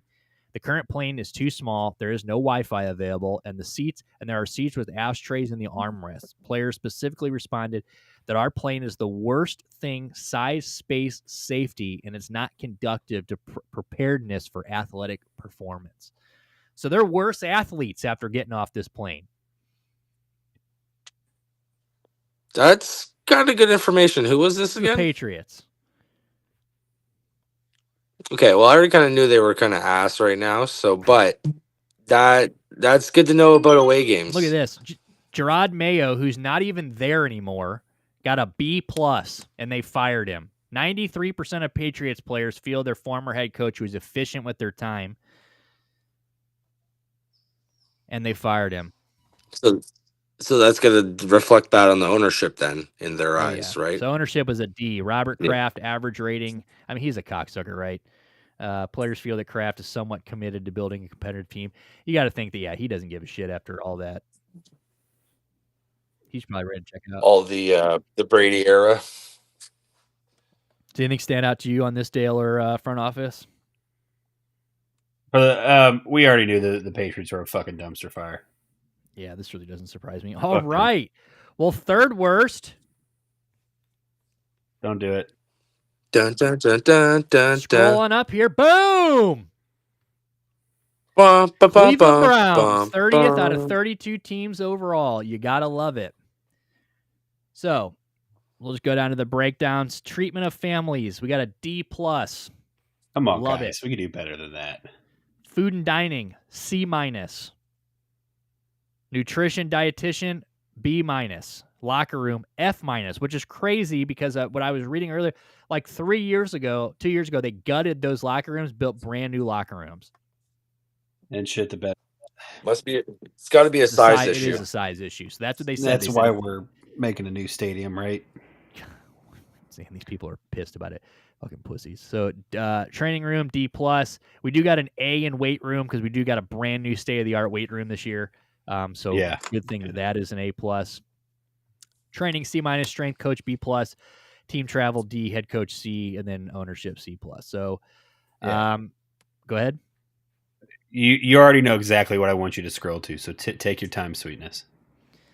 So treatment of facilities says Browns provide daycare on game day. They are only one of 10 teams that do not offer a Are you family fucking room kidding me? during home games. Wow. Oh. So one of 10. So we just say, yeah, you go sit in the crowd. Players rate the post-game facility area a 5.3 out of 10, which ranks them 31st out of 32nd. Players feel that the team organizes family events several times a year, which ranks 15 out of 32.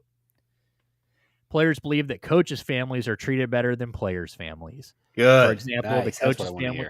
Yeah, exactly. Coaches' families have a post-game meetup inside the stadium, while the players' families meet in a tent in the parking lot. No! Get them inside. It's cold. Fuck. All right, here we go. Okay, so that's an ownership conversation. Yeah, no shit. Then. Hey, yeah, you want to see your families? We got a 10 outside. I know it's 40 degrees and it's windy, but it's raining. All right, so locker room, 39% of players feel they have enough room in their individual lockers, so 32 out of 32. 29% of players feel the locker room size is adequate. So we have the worst. Whole second worst.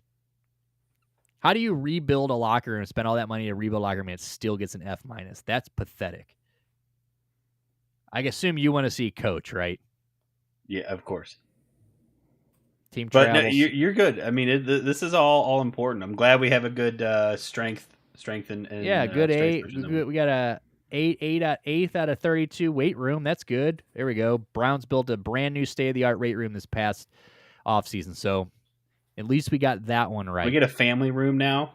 Can we just get a family room? All right, head coach. 67% of players feel Stefanski is efficient with their time, a rank of 29 out of 32. Players feel that Stefanski is moderately receptive to locker room feedback, which ranks him 30 out of 32. What do you think about that? So the first stat matters more to me than the second one. Using your time wisely, Kevin. I mean, maybe the DW situation played into that one a little bit too, but the second one is very obvious how we got to that level. You know, that was 100% the Deshaun deal. But that's sad. Yeah, do better, Kevin. Hey, at least we got a seat. We're not dead last in ownership either. People know that Jimmy's willing to write checks. That's good. All right. So then we got one or two more bad ones, and then are the Eagles? Where are the Eagles at? The Eagles aren't top 5 either. We are going to look. They got to be top 5. They got to be top 5. They actually aren't top 5. Top 5 are Dolphins, Vikings, 1 Dolphins, 2 Vikings, 3 Falcons, 4 Raiders, 5 Chargers. The Raiders. I would love an Eagles look up, but I mean we can still go through we're the top. We're definitely going through the Eagles. That's my other team. I definitely want to know how the fuck they ranked. All right, so we got Jets, Steelers. These are the last 2 bad ones. So Jets, I know he's got the worst ranking as an owner. That was like a foregone conclusion because he's ass. All right, New York Jets. Here we go. 29th out of 32. So we'll just go down here. Might as well. So treatment of facilities, they got C-. They have daycare. So they are also one of the 10 teams with no family room. So we are in there with the Jets front office. That's beautiful. Food and dining. Okay, so they got a B+ on nutrition. 87% of players believe they report they get an individual nutrition plan, so that's not bad. 10 out of 32. Weight room. C weight room. Let's get to owner. Let's go see what they have to say about the owner. So they actually like Jeff Ulbrich, which is nice. 25. I mean, got a B. I wonder if they liked. I wonder what they scored last year with what's his face, Robert Saleh. All right, Odie Woody Johnson's average rating for willingness to invest is 5.58 out of 10, which ranks them dead last. They feel that Johnson does not contribute to a positive team culture, which ranks 32 out of 32. I also read today that a lot of those teammates apparently were not happy that they're moving on for Aaron Rodgers. They were actually pissed, a lot of the locker room. Aaron Glenn had to come out and say today that this won't be the last thing that they don't like, basically, but everything that we're doing is trying to win now. But yeah, like Quinnen Williams, I guess, when that news came out, he retweeted it, thumbs downed it, said, I guess another rebuild year for me type of. So apparently a lot of the veterans in this locker room are not happy that they're getting rid of Aaron Rodgers. Even how bad as he was, I guess they still feel that he is their best chance, which I don't know if I agree with. I mean, I don't know. Who is their bad? Who do they got right now? Who are they going to go with besides Aaron Rodgers? I guess the Jets would have to go get a quarterback. 100%. I mean, they, I don't know. I don't even know who they have on their roster, but it's not good. Dale, who's their backup quarterback? You don't know? Obviously, it's me. Yeah. Well, hopefully they find something else, and you can fucking. Wow, are you hating the 40-year-old club? That is Okay, hold on. No, hold That is on. ageist. Hold on. If that's true, Dale, can you get me on the chain gang? Oh, hell's yeah! At the Jets game, Bro. you're definitely on the chain game. I'm telling Oh you, my if you can God. get on the chain gang now, where you just don't do. I mean, what a job! That's insanity. So Like I don't know if you saw that, but they're getting rid of the chain gang, right? And they're bringing in the Hawkeye thing. They're going to do that, but they're keeping the chain gang on the sidelines just in case. So imagine you get a job as the chain gang now, and you just show up on Sundays and dress up like an idiot, and you stand there with your little chain, and they never ever need you. You just stand there and collect a check. Or if you're into sports bets, a new novelty prop comes out. Will the chain gang appear on the field this game? Dude. And I'm telling you, when we get the first chain gang measurement this year, people are going to go nuts. It's going to be a They're going to fucking get a party. standing ovation. It's a new thing to cheer for. Being the chain gang for like my son's football game, it's like the fucking perfect thing. You don't have to listen to all the parents. You get to be right on the field. You get to shoot the shit with the line judge. It's fucking great. Yeah, I would, dude. That's my new dream job is chain gang in 2025. All right, so here's the last bad one. And honestly, we're just gonna go through the Eagles after this. We'll go through a couple of the top ones, but we're just gonna fuck around. I'm not gonna. This is. Let's go to. So where are the bad ones for them? And I don't even. So how are the? I'm surprised that the Steelers are down this low because I mean I'm seeing a lot of C's. What are they? 26th, 28th out of 32. So there's got to be a lot of A+. Well, it says that they now have game day. They have daycare now, so they went from an F- to a C- in family, so that's good. Yeah, Mike Tomlin. B. Yeah, would they rank Tomlin? A, of course. Who's the best coach then? I guess Andy. I think Andy Reid was the best coach, actually. I believe that. I think it was Andy Reid. 95% of Steelers players believe their head coach Mike Tomlin is efficient. Okay, so same shit. So he's 15 out of 32. And the fans want to trade him. Like, they straight up want him gone. That's wild to me. I think Art Rooney was the second worst. Oh, no, third, fourth worst, something like that. He was bottom half. I know that. That one checks out, but I can't believe they want to. I don't know. Get rid of Mike Tomlin? Yeah, it's fucking stupid. All right, let's look at the Eagles then. So Eagles are 22nd over a third out of 32. That's insanity, really, really. I thought the link was like fucking state of the art. So, yeah. Well, is it old? Is this no? They've rebuilt that one, right? Or is that still the one that had the jail? Is that the one that's got the jail in it and everything? Still, it's still the old one, right? I think so. I think they just refaced it and everything, but I thought it was adequate. But because I remember they used to have a court there. You used to be if you went to jail at a fucking Eagles game, you stayed there overnight and had court.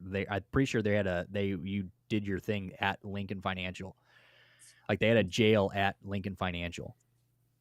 I've heard that too. Yes.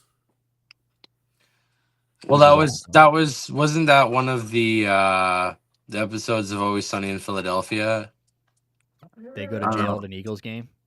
Or no, well that I'm sure happens in one of the episodes, but no, it's to the Phillies game. Apparently, there's an underground tunnel that leads to the Phillies game, and it's for the visitors so the Phillies don't mash them up, all the fans. I could see that. I definitely can see that.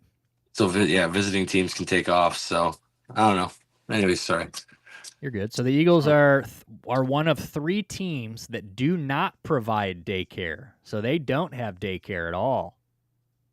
They do provide a family room, but you don't have daycare.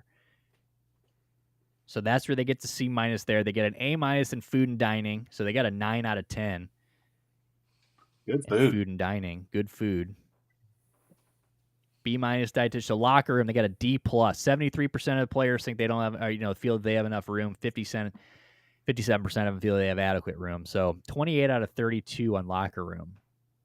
You just got Jason Kelce. You just got Jason Kelce out of the room like a year ago. There should be plenty of fucking room.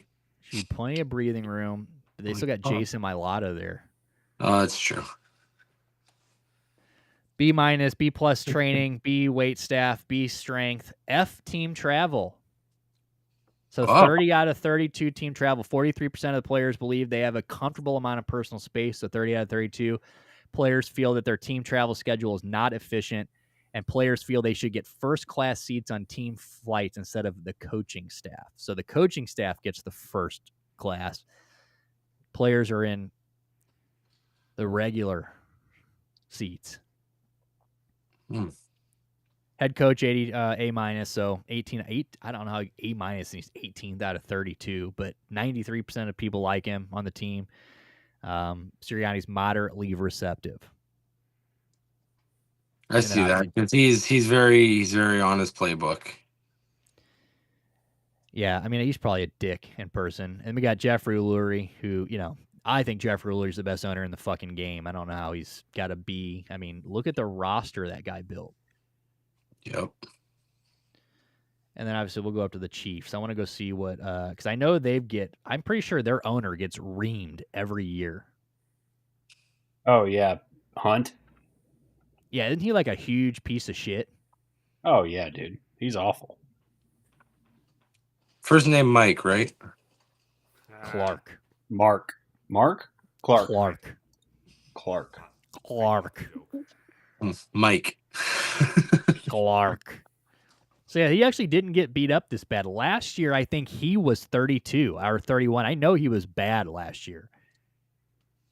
But I think that because they were saying that I forget what the reasoning was, but I mean, it's like they got a bad owner, but obviously they're winning. So what are you gonna do? Can't complain too much. I would like to think too that these report cards do weigh in on ownership, and it lets them reflect, at least the ones that have a soul, to what the team wants, to what the team needs. I want to know who got 1 in head coaching because they're 4. Who the fuck is better than Andy Reid? I mean, if it's not Sirianni, you got to be able to scroll over and then search by that. Yeah, you can. Yeah, you can. But I'm just gonna go through this real quick for Dale. So Dale, your fucking Texans are 6th. Look at you. At least you guys are taking care of your players. We try our best. Now we just got to win some goddamn football games, Dale. So win some playoff games. Win a goddamn playoff game. And don't let what happened at Christmas with the Ravens ever happen again. Yeah, or just fucking bow out of the Netflix game. If you guys are just going to bend over and get fucked, then just tell us right a couple weeks in advance. We'll get somebody else on there. We just wanted Beyonce to feel special on Christmas, okay? Dude, Beyonce thought about canceling her shit after that first half. She was like, God damn. Is Beyonce from Baltimore? What were you trying to give her? That's why she was there. She goes, God damn. Right, so you want me to go perform now? She was trying to rally the troops, I think. Poor Beyonce. If you guys haven't seen Beyonce's new was it Wrangler? I don't know. She's in a jeans commercial, and I don't know how they fit that ass into a pair of jeans, but they did. Oh, that's all I seen for the entire fucking football year. I think I was talking about that on one of the Sunday night streams. All I see is her throwing her fucking jeans in the wash. Throwing her ass. No, now she's playing. Pool. Oh. She's in a bar, in a country bar. She's playing against some white cowboy, and then she racks him, hits the 8-ball in, throws the thing down, got her big ass behind her. Just cinema, dude. So go check it out. The country girl out. Well, her husband might be going to jail, so it's about.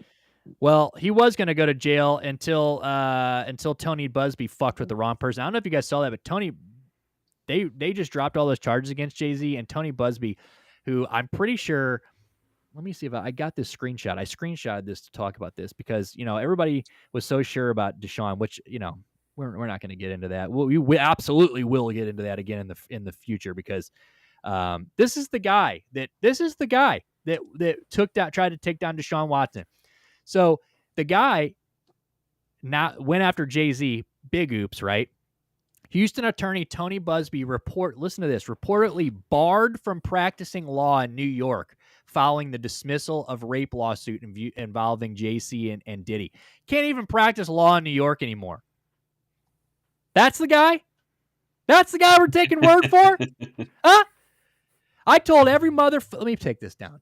I told every motherfucker in the world when this happened. Playoff, you weren't here. They were. I told every goddamn in the world. If you are on the fence on whether you believe Deshaun Watson or not, just take a look at that piece of shit. Fucking, he's like a goddamn vending machine lawyer, dude. This is the guy this ambulance chasing motherfucker is the guy that we're believing. Tony Busby? He's a scumbag, dude. He's one of these guys he's one of those guys that just, you're telling me that, again, if Deshaun Watson was a sexual predator to the lengths of what that guy said he was, and went and found like 35 fucking women who all of them used the same lawyer. Is that not sketchy? That not one of them said, let's go get a different lawyer. No, every single one was found by Tony Busby, this scummy piece of shit. And then on top of it, it's like he's doing these things where he's like, oh, well, we don't even want to press charges. We're just here. We just want to, we're just going to sue you in civil court. Like, you're telling me that he was just running around sexually assaulting every woman in Houston, and you guys don't want any real charges? We just want some money out of this. That's it. Just some civil charges. Bullshit. It's fucking ridiculous. So, the Tony Busby thing, we can have a whole argument, whole episode on Tony Busby, but I'm down for it because I want to know your thoughts then on D-Wade. What would D Wade? Was Tony Busby with him? Oh yeah, he's one of the people that were on the list too. That Diddy's said his lawyer is going to be trumping up. Oh yeah, I don't know. Someone's son. So look, if it comes out of Tony Busby's mouth, then I don't trust it. I just think that guy. I don't know if it came from him, but it was. Do you remember when Diddy had his like niece with him, and he was off the list? Like D-Wade was one of the names on the list. Oh wow, I didn't know that. I mean, D-Wade's kind of, I don't know. D-Wade, I love D-Wade. Loved it, his whole thing. But yeah, him and Gabrielle Union are a little weird, so I wouldn't be surprised, honestly. But that would change a lot of thoughts on D-Wade. But again, if it came from Tony, which we don't know if it did, but if it did, I don't believe it. Here's my thing. Like I said, back to Deshaun Watson real quick. If that guy was as bad as you're telling me that this guy was just not able to help himself for all those years, and then just decided one day when he decided to be a Cleveland Brown to just stop being a sexual predator on the drop of a dime, move to another city, and hasn't had this happen once? You're telling me that this guy is a serial sexual abuser, and if you're abusing 30 plus women at one time, you can't help it at that point. That is just something that that's you. That's just who you are. It's sociopathic. Yeah. And you're telling me that guy was able to just on a dime say, I'm done being a sexual predator. Done being a sexual predator. I'm Cleveland now. We're going to turn over a new leaf. I'm not going to sexually assault anybody. Never happened again. And I'm a man of God now. Yeah. And I'm a man of God now. Do I think Deshaun Watson's a freak? Do I think he's probably pulled his dick out when a girl's asked him to in a massage? Probably. He's probably gotten a little freaky, right? But I just think that like Tony Busby is just this ambulance chasing fuck who went and rounded up a bunch of chicks who like 90% of them, all of them were dismissed. They weren't even allowed in like the case because of how bullshit their stories were. And it's just like, he tried to go at Jay-Z, and look, I think Jay-Z probably is guilty. I think Diddy's guilty. I think all of them fucking billionaires are guilty. They're all fucking weird. I think they all like kids. They're all fucking weirdos.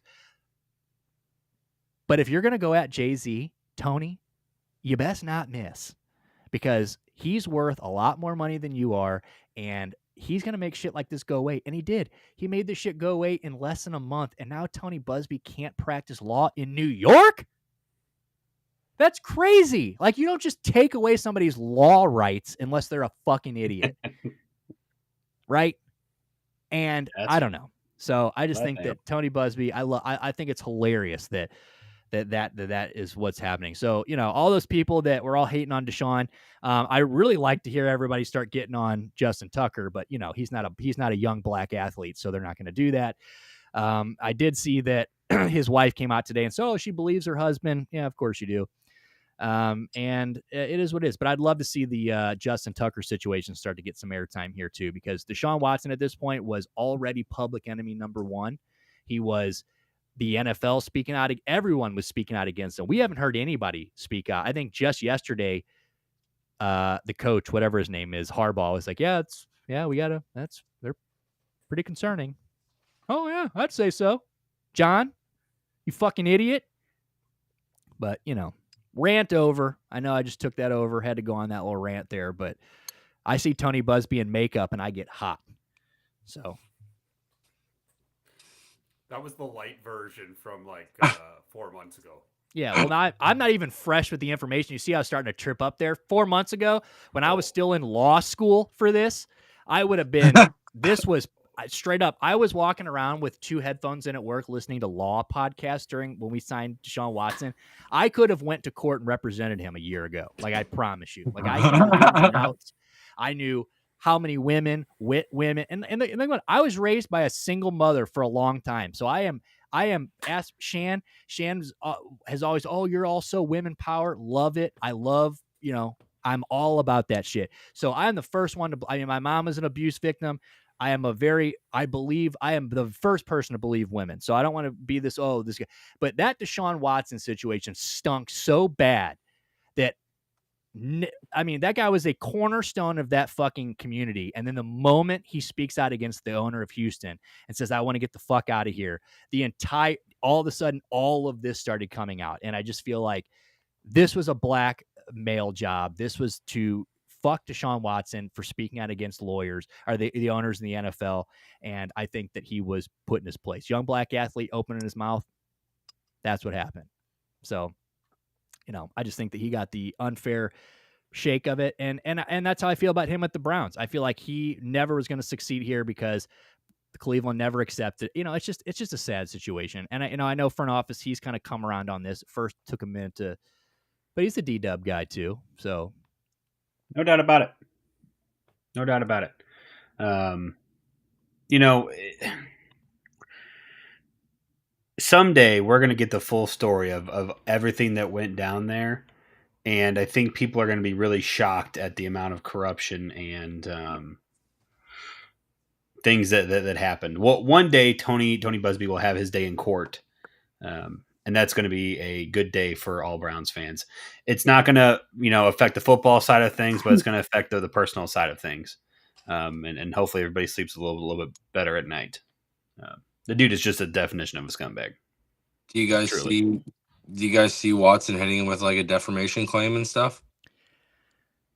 I don't know. No. Down the line, maybe. I really think that I think if, depending on what happens, I think Deshaun Watson is paying really close attention to what's going on in the Jay-Z situation. I really do. I think that, you know, and Watson, I forget what the lawyer's name is, but he went out and got a really good lawyer. So the guy, you know, he had a pretty top of the line guy. And I think that, yeah, if this keeps going south and they can prove that Tony Busby basically just goes and shakes up these women, like goes and just pulls them out of the woodwork and says, we can go after this big rich, like we get enough people to go after this guy. Like they're just going to, because that's what it was. They want to overwhelm you with so much shit that it's not even worth defending. And that's the problem that Deshaun Watson had. Look, Deshaun Watson settled, right? Everybody goes, oh, well, how is he not guilty? He settled with all those women. Well, wouldn't you do that if that was your quickest way back to a normal life? Like you can either fight these for the next however many years and spend all this money and years in court, or you could just pay these people their money. I'll get my NFL suspension and we can just move on. And that's what this was. That was 30 women saying, what's the quickest way out of this? Let's pay some of these things and let's move on, because that was the stipulation in his suspension. He had to settle some of these things for all these things. And they said, oh, well, I can't play football until I settle some of these things. Why don't we just go ahead and settle these things? Not settling things does not mean you're guilty in a lot of situations. And then you got to get into the courts, what was with the civil court, or what were they? The grand juries, 3 grand juries. Grand juries. Look at that, and nobody decides to bring any charges. So, I know we just went so into Deshaun Watson. I wasn't going to do it. But I gotta take off, boys. I got a situation I gotta deal with. But it's good meeting sorry you, to end the front show office. like that, bub. No, shit. No. You guys finish up. You guys do your thing. But I got a jet. That was a great potty, boys. So we'll see you again soon. Yes, sir, big dog. Good luck. All right. So, yeah, sorry I didn't want to get back into that. But, man, Tony Busby, I saw Tony Busby on Twitter, and that just fucking ramped me up. Got the juices flowing again. The fucking juice is flowing. I don't even know how that I really don't even know how that came up. But that's how we roll. Yeah, Tony Busby, though, not being able to practice law in New York, love it. But I guess before we get out of here, let's spend the next few minutes. We'll talk about the things that we'll just get front office's thoughts on a few things that we talked about. Dale, you've had to be quiet the last few minutes, and I'm sorry that I've just been ranting. You're good. We've had this conversation. Sometimes the conversation goes where it goes, and sometimes I take the lead. Sometimes front office takes the lead. Sometimes you take the lead. There's not a fucking scoreboard, so relax. Dude, I just had to fucking do Tony, but goddamn. All right, so before we got on here, front office, NBA Centel no longer. Whoa. Got shut down. Really? Doesn't exist. Why? Apparently, the rumor is that NBA Central finally got it shut down. Just got too big and I don't know. I mean, nobody really knows, but I mean, this just got posted. This is NBA 2K. But like you've got a separation now in the NFL or the NBA. You've got teams that are like bring back Centel, and you got teams that are happy because obviously they've been fooled by Centel, but yeah, if you try to go to this is what you get. You try to go to their page. That's shocking. Wow. I wonder, man, that thing was huge. That was a huge channel. What do you think happened? You're smarter than me. I just said that maybe NBA Central, they got too big and they finally just said, we got to stop this because so many people are getting Centel'd on TV and shit nowadays. But that's maybe not. Yeah, no, this was a lawsuit. You think so? I think. Yeah. I don't think this was deliberate by the people running the account, whoever that is. I think this was very forced. I mean, look down here in the comments. You got Hawks obviously excited. No more getting Centel. They're jumping around. But then you got Stephen A. Rest in peace, Centel. You've got dude, it was great. I mean, that was a great page. I can't lie. I've fallen for one or two of them. Oh yeah, who hasn't been Centel, dude? Yeah, that's what I was saying. Like you see that, you're like, holy fuck, because they never sometimes they went like crazy, and you're like, there's no way that's true. But a lot of times they tried to make it look so believable. Yeah, dude, and they tread the line so well at okay, you could almost see that as a possibility of really happening. You know what I mean? Not that it obviously did. Well, and they posted it in the form of a real post too. Like it was like they would say like source and they would put like ESPN, like, and they would really tag ESPN, and like you would be like, oh, it's got to be real. You just don't even think. You're like, Right. I'm not even gonna. ESPN's tagged in. It's got to be real. Let's retweet it. And then 2 minutes later, you're like, oh my god, that was NBA Centel. Like, fuck. I was just telling them earlier, 3 days ago, they made a funny post about how Paul George was going to take a step away from podcasting to focus on the team. And then 3 days later, on the day he gets taken down, he does step down from podcasting to focus on the team. So their last Centel bomb turned out to be true. How awesome is that? It's the way to go out. It's the way to go out. But like Orlando, free Centel. So you got teams that are like, oh no, we got to get this shit back. What prime Centel was like. Dude. I mean, seriously, whoever ran that account deserves like an award of some kind. Like I don't even know. It might be the best parody account like ever. It really might be. Yeah, I think I would agree with you on that. Seriously. I saw this earlier and I'm like, no. Like I literally went to it in my thing before I got on here and I'm like, oh my God. No. You type in NBA Centel and NBA Central comes up. You're like, you How dirty fucking fucks. is that? You dirty, dirty fucks. God. Those There was something bastards, else I was dude. going to ask you about too, and I literally just had it and I just forgot. What else did we talk about to start? We talked about Luka, but it was something. It had something to do with this, I thought, but maybe not. We did some things. We don't have to show it tonight, but Nick learned what an auction baseball draft was on Sunday night with me. Nice. Nick, Yeah, that was actually really pretty ask, cool. We did do a draft. What was your thoughts on it? Like, did you like it? Yeah, I thought it was cool. I thought it was a different way of doing it. Where Dale, our front office, I do remember. I was going to say I'll bring it up. It's that dunk. We'll show that before we head out of here. That's a great. So we did a bookends the stream. The dunk to start. It opens it and ends it. Exactly. And don't forget there was the 3-pointer from half court for Michigan State to win. You actually got to see me excited with a sports bet. Yeah, we'll show that too. So we saw Dale win a bet earlier on a buzzer beater live, which was sick. I must say. I legit got excited and interrupted a conversation. It was and then I Canadianly apologized. He's like, I'm sorry. Afterwards. I'm sorry. I'm sorry. All right. So we did a draft the other day, auction, right? Where it was there was no sure there was a draft order, but it really didn't matter what order you're in. Basically, the only thing that the order meant was when you were up, you just had to pick a player, throw a player up for auction, basically. Like you had to choose. It's like when it came to us, right? Yep. Okay, so when it came to us, I mean, you can kind of explain if you want. I mean, you're better than I am. So he has right. So it was a 15-team draft. Everybody's had $260 to draft a 23-man legal lineup. And then it was so basically when it came to you, all you had to do was nominate the guy, and you had to put in a minimum bid. So you go, obviously you go and get your big guys, but then you get back down to that, depending on how fast you spend your money, you get down, it'll tell you where you're at in your money and how the max you can spend on a guy with that money. So you either want to blow your load, what do? You kind of got to be strategic.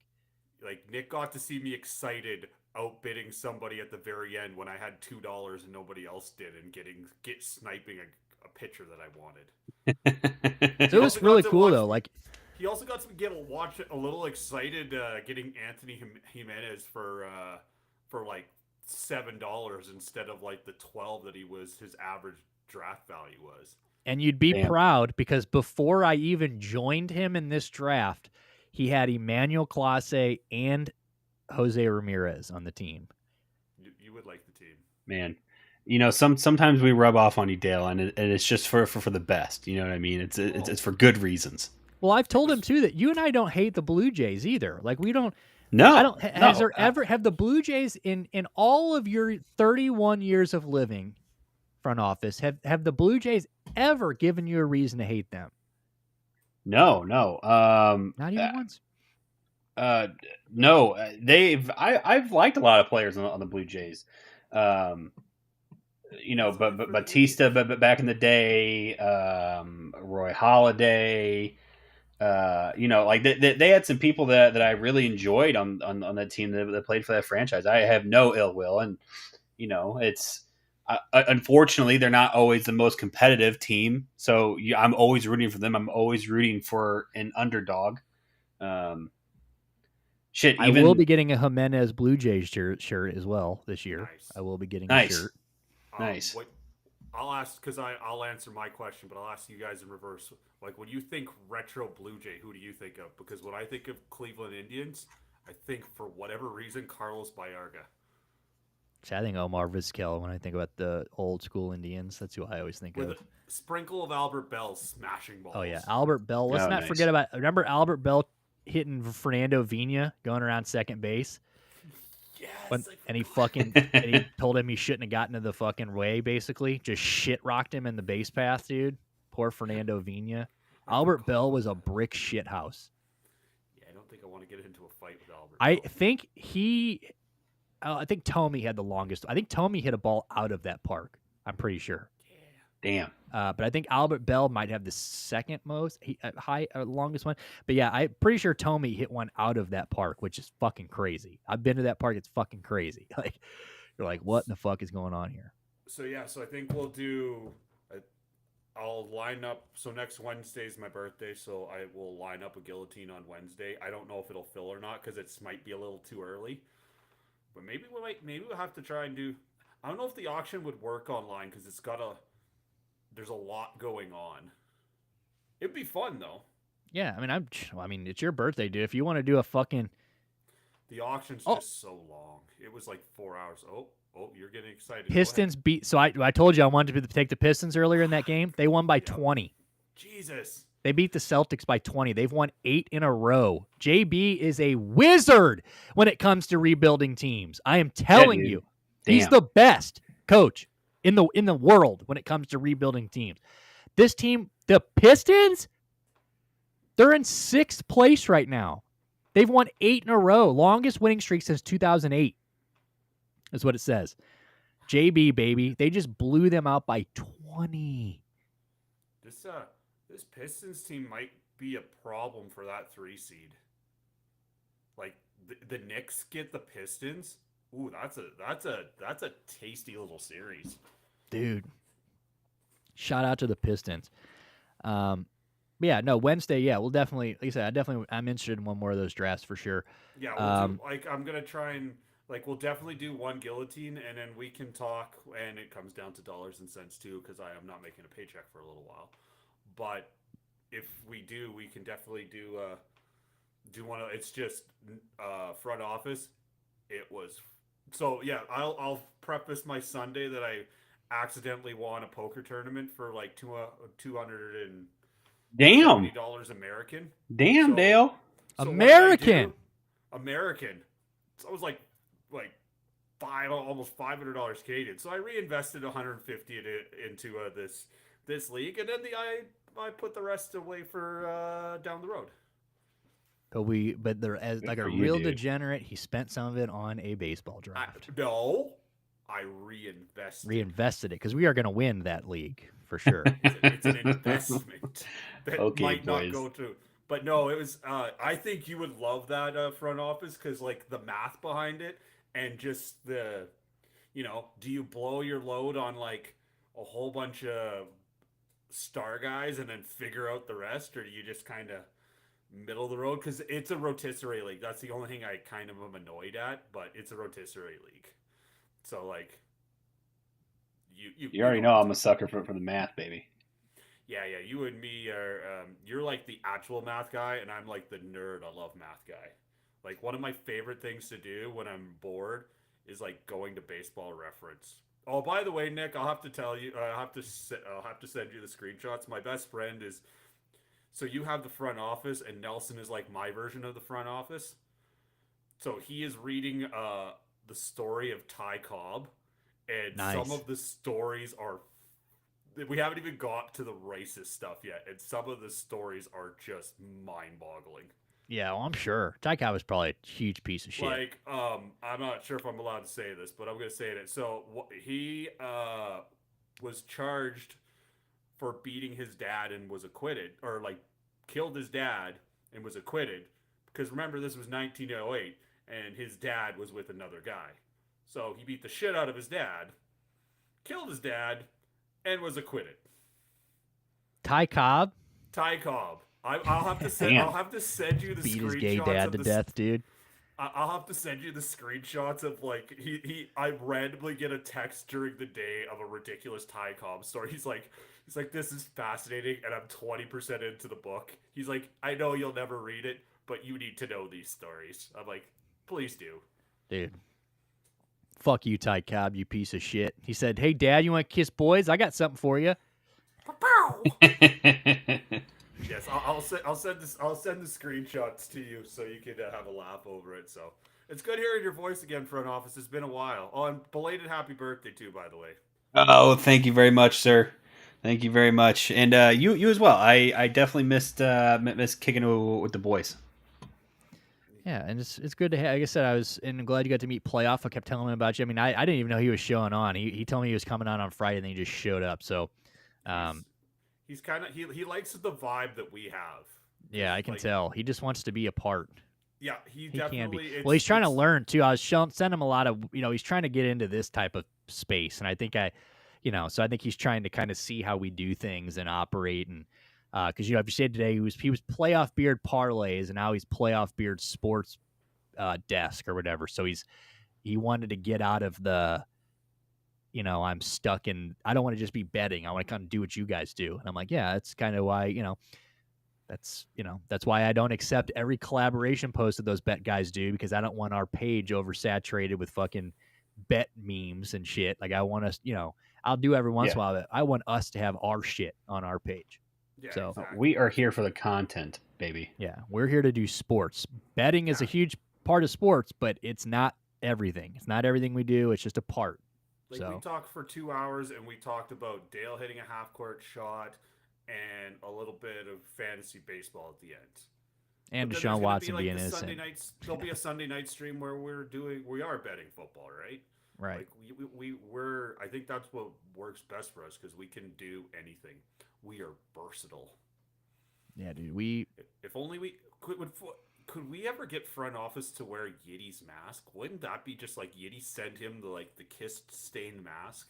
Dude, just the coochie stained mask. Yeah, he might. Front office would have to wear it then. If he got the coochie stained mask, I would wouldn't have a choice. Hold him at gunpoint until he did it. That is. I love front office, but I think front office might. I know he takes his job very seriously, but he also is a man of. I have standards. You know what I'm saying? Like, absolutely, absolutely. There is always an occasion that something could happen. I mean, could you imagine you just open up a box and you're like, what is this? I was expecting a package from Michigan. Holy shit, is that a coochie stained fucking ski mask? Yes. That's the one. That's the one, boys. It is the one. God.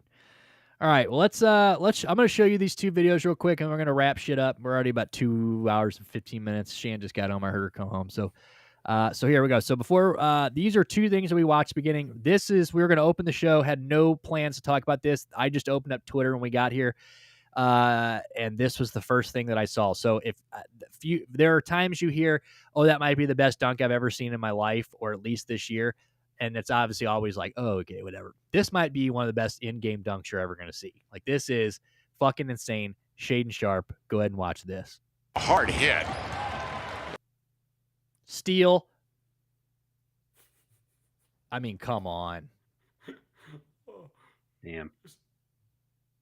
Grab by. He came out of nowhere with the steal too. That was nasty. He knew it too. As soon as he got that ball, he's like, "Yeah, I'm yamming." Bro, he's not even in the circle yet. That is so far of a jump. Look at the height difference between the players. And like Dale said, if you want to get really technical, this should have been an and one. Yeah, no doubt. They didn't give him the and one. The guy didn't get the and one because he took off inside the charge circle. So that is. Oh yeah, duh. Damn. Like, I still think in-game Vince jumping over the Frenchman is good, like Yeah, off I the top agree. of my head, but it's right up there. Yeah, for sure. I mean, it's probably not the best in game, but definitely like of the last couple of years, I would say. Maybe, I don't know. There's been some crazy ones, but like Anthony Edwards has done some pretty crazy shit, and so has John Morant. But you know, as of right now, it's the best. All right, here's the buzzer beater that Dale won money, or that Dale hit the bet on. Look at this shit. Gotta go.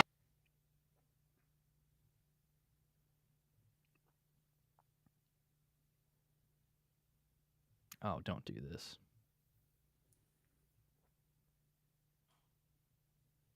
Oh, whoa. Yeah, you might have to go back. I legit like interrupted. I'm like, yes, let's go. This definitely got you hyped. That's for sure. Yeah, I got goosebumps on my arms. So, Bro, look at the face on these people after the shot. Watch this.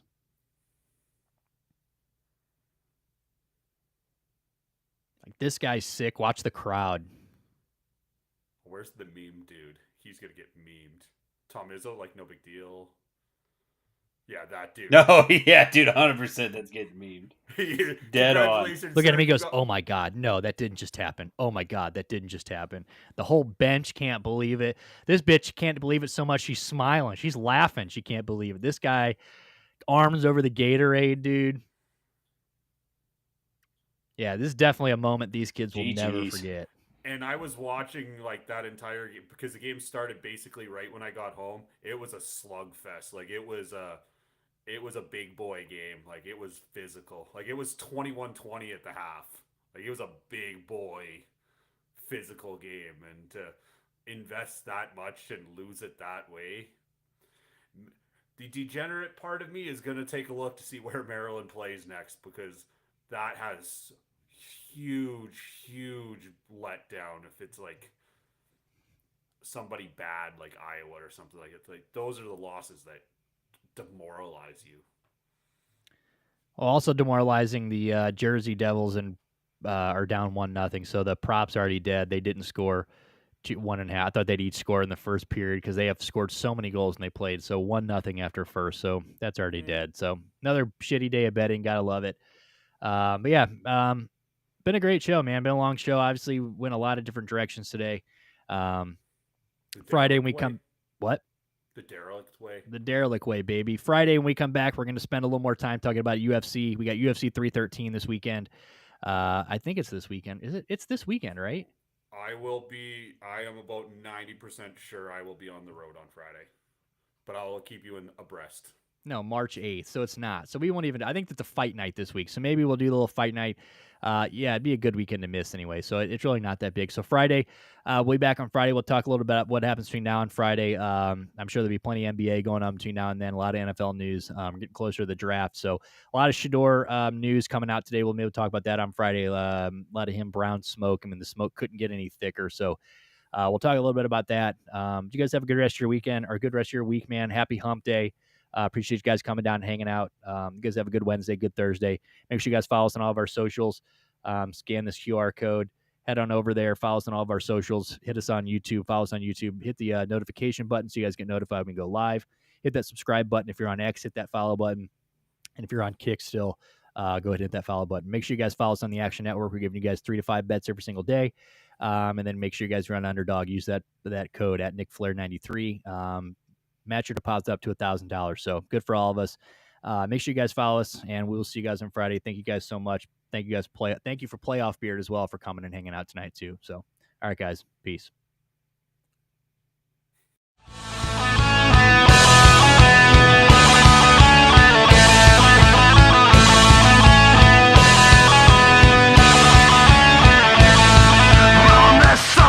I'm a drunken intellect, got change in my pocket, $1.50 at best. Let it go, let it down.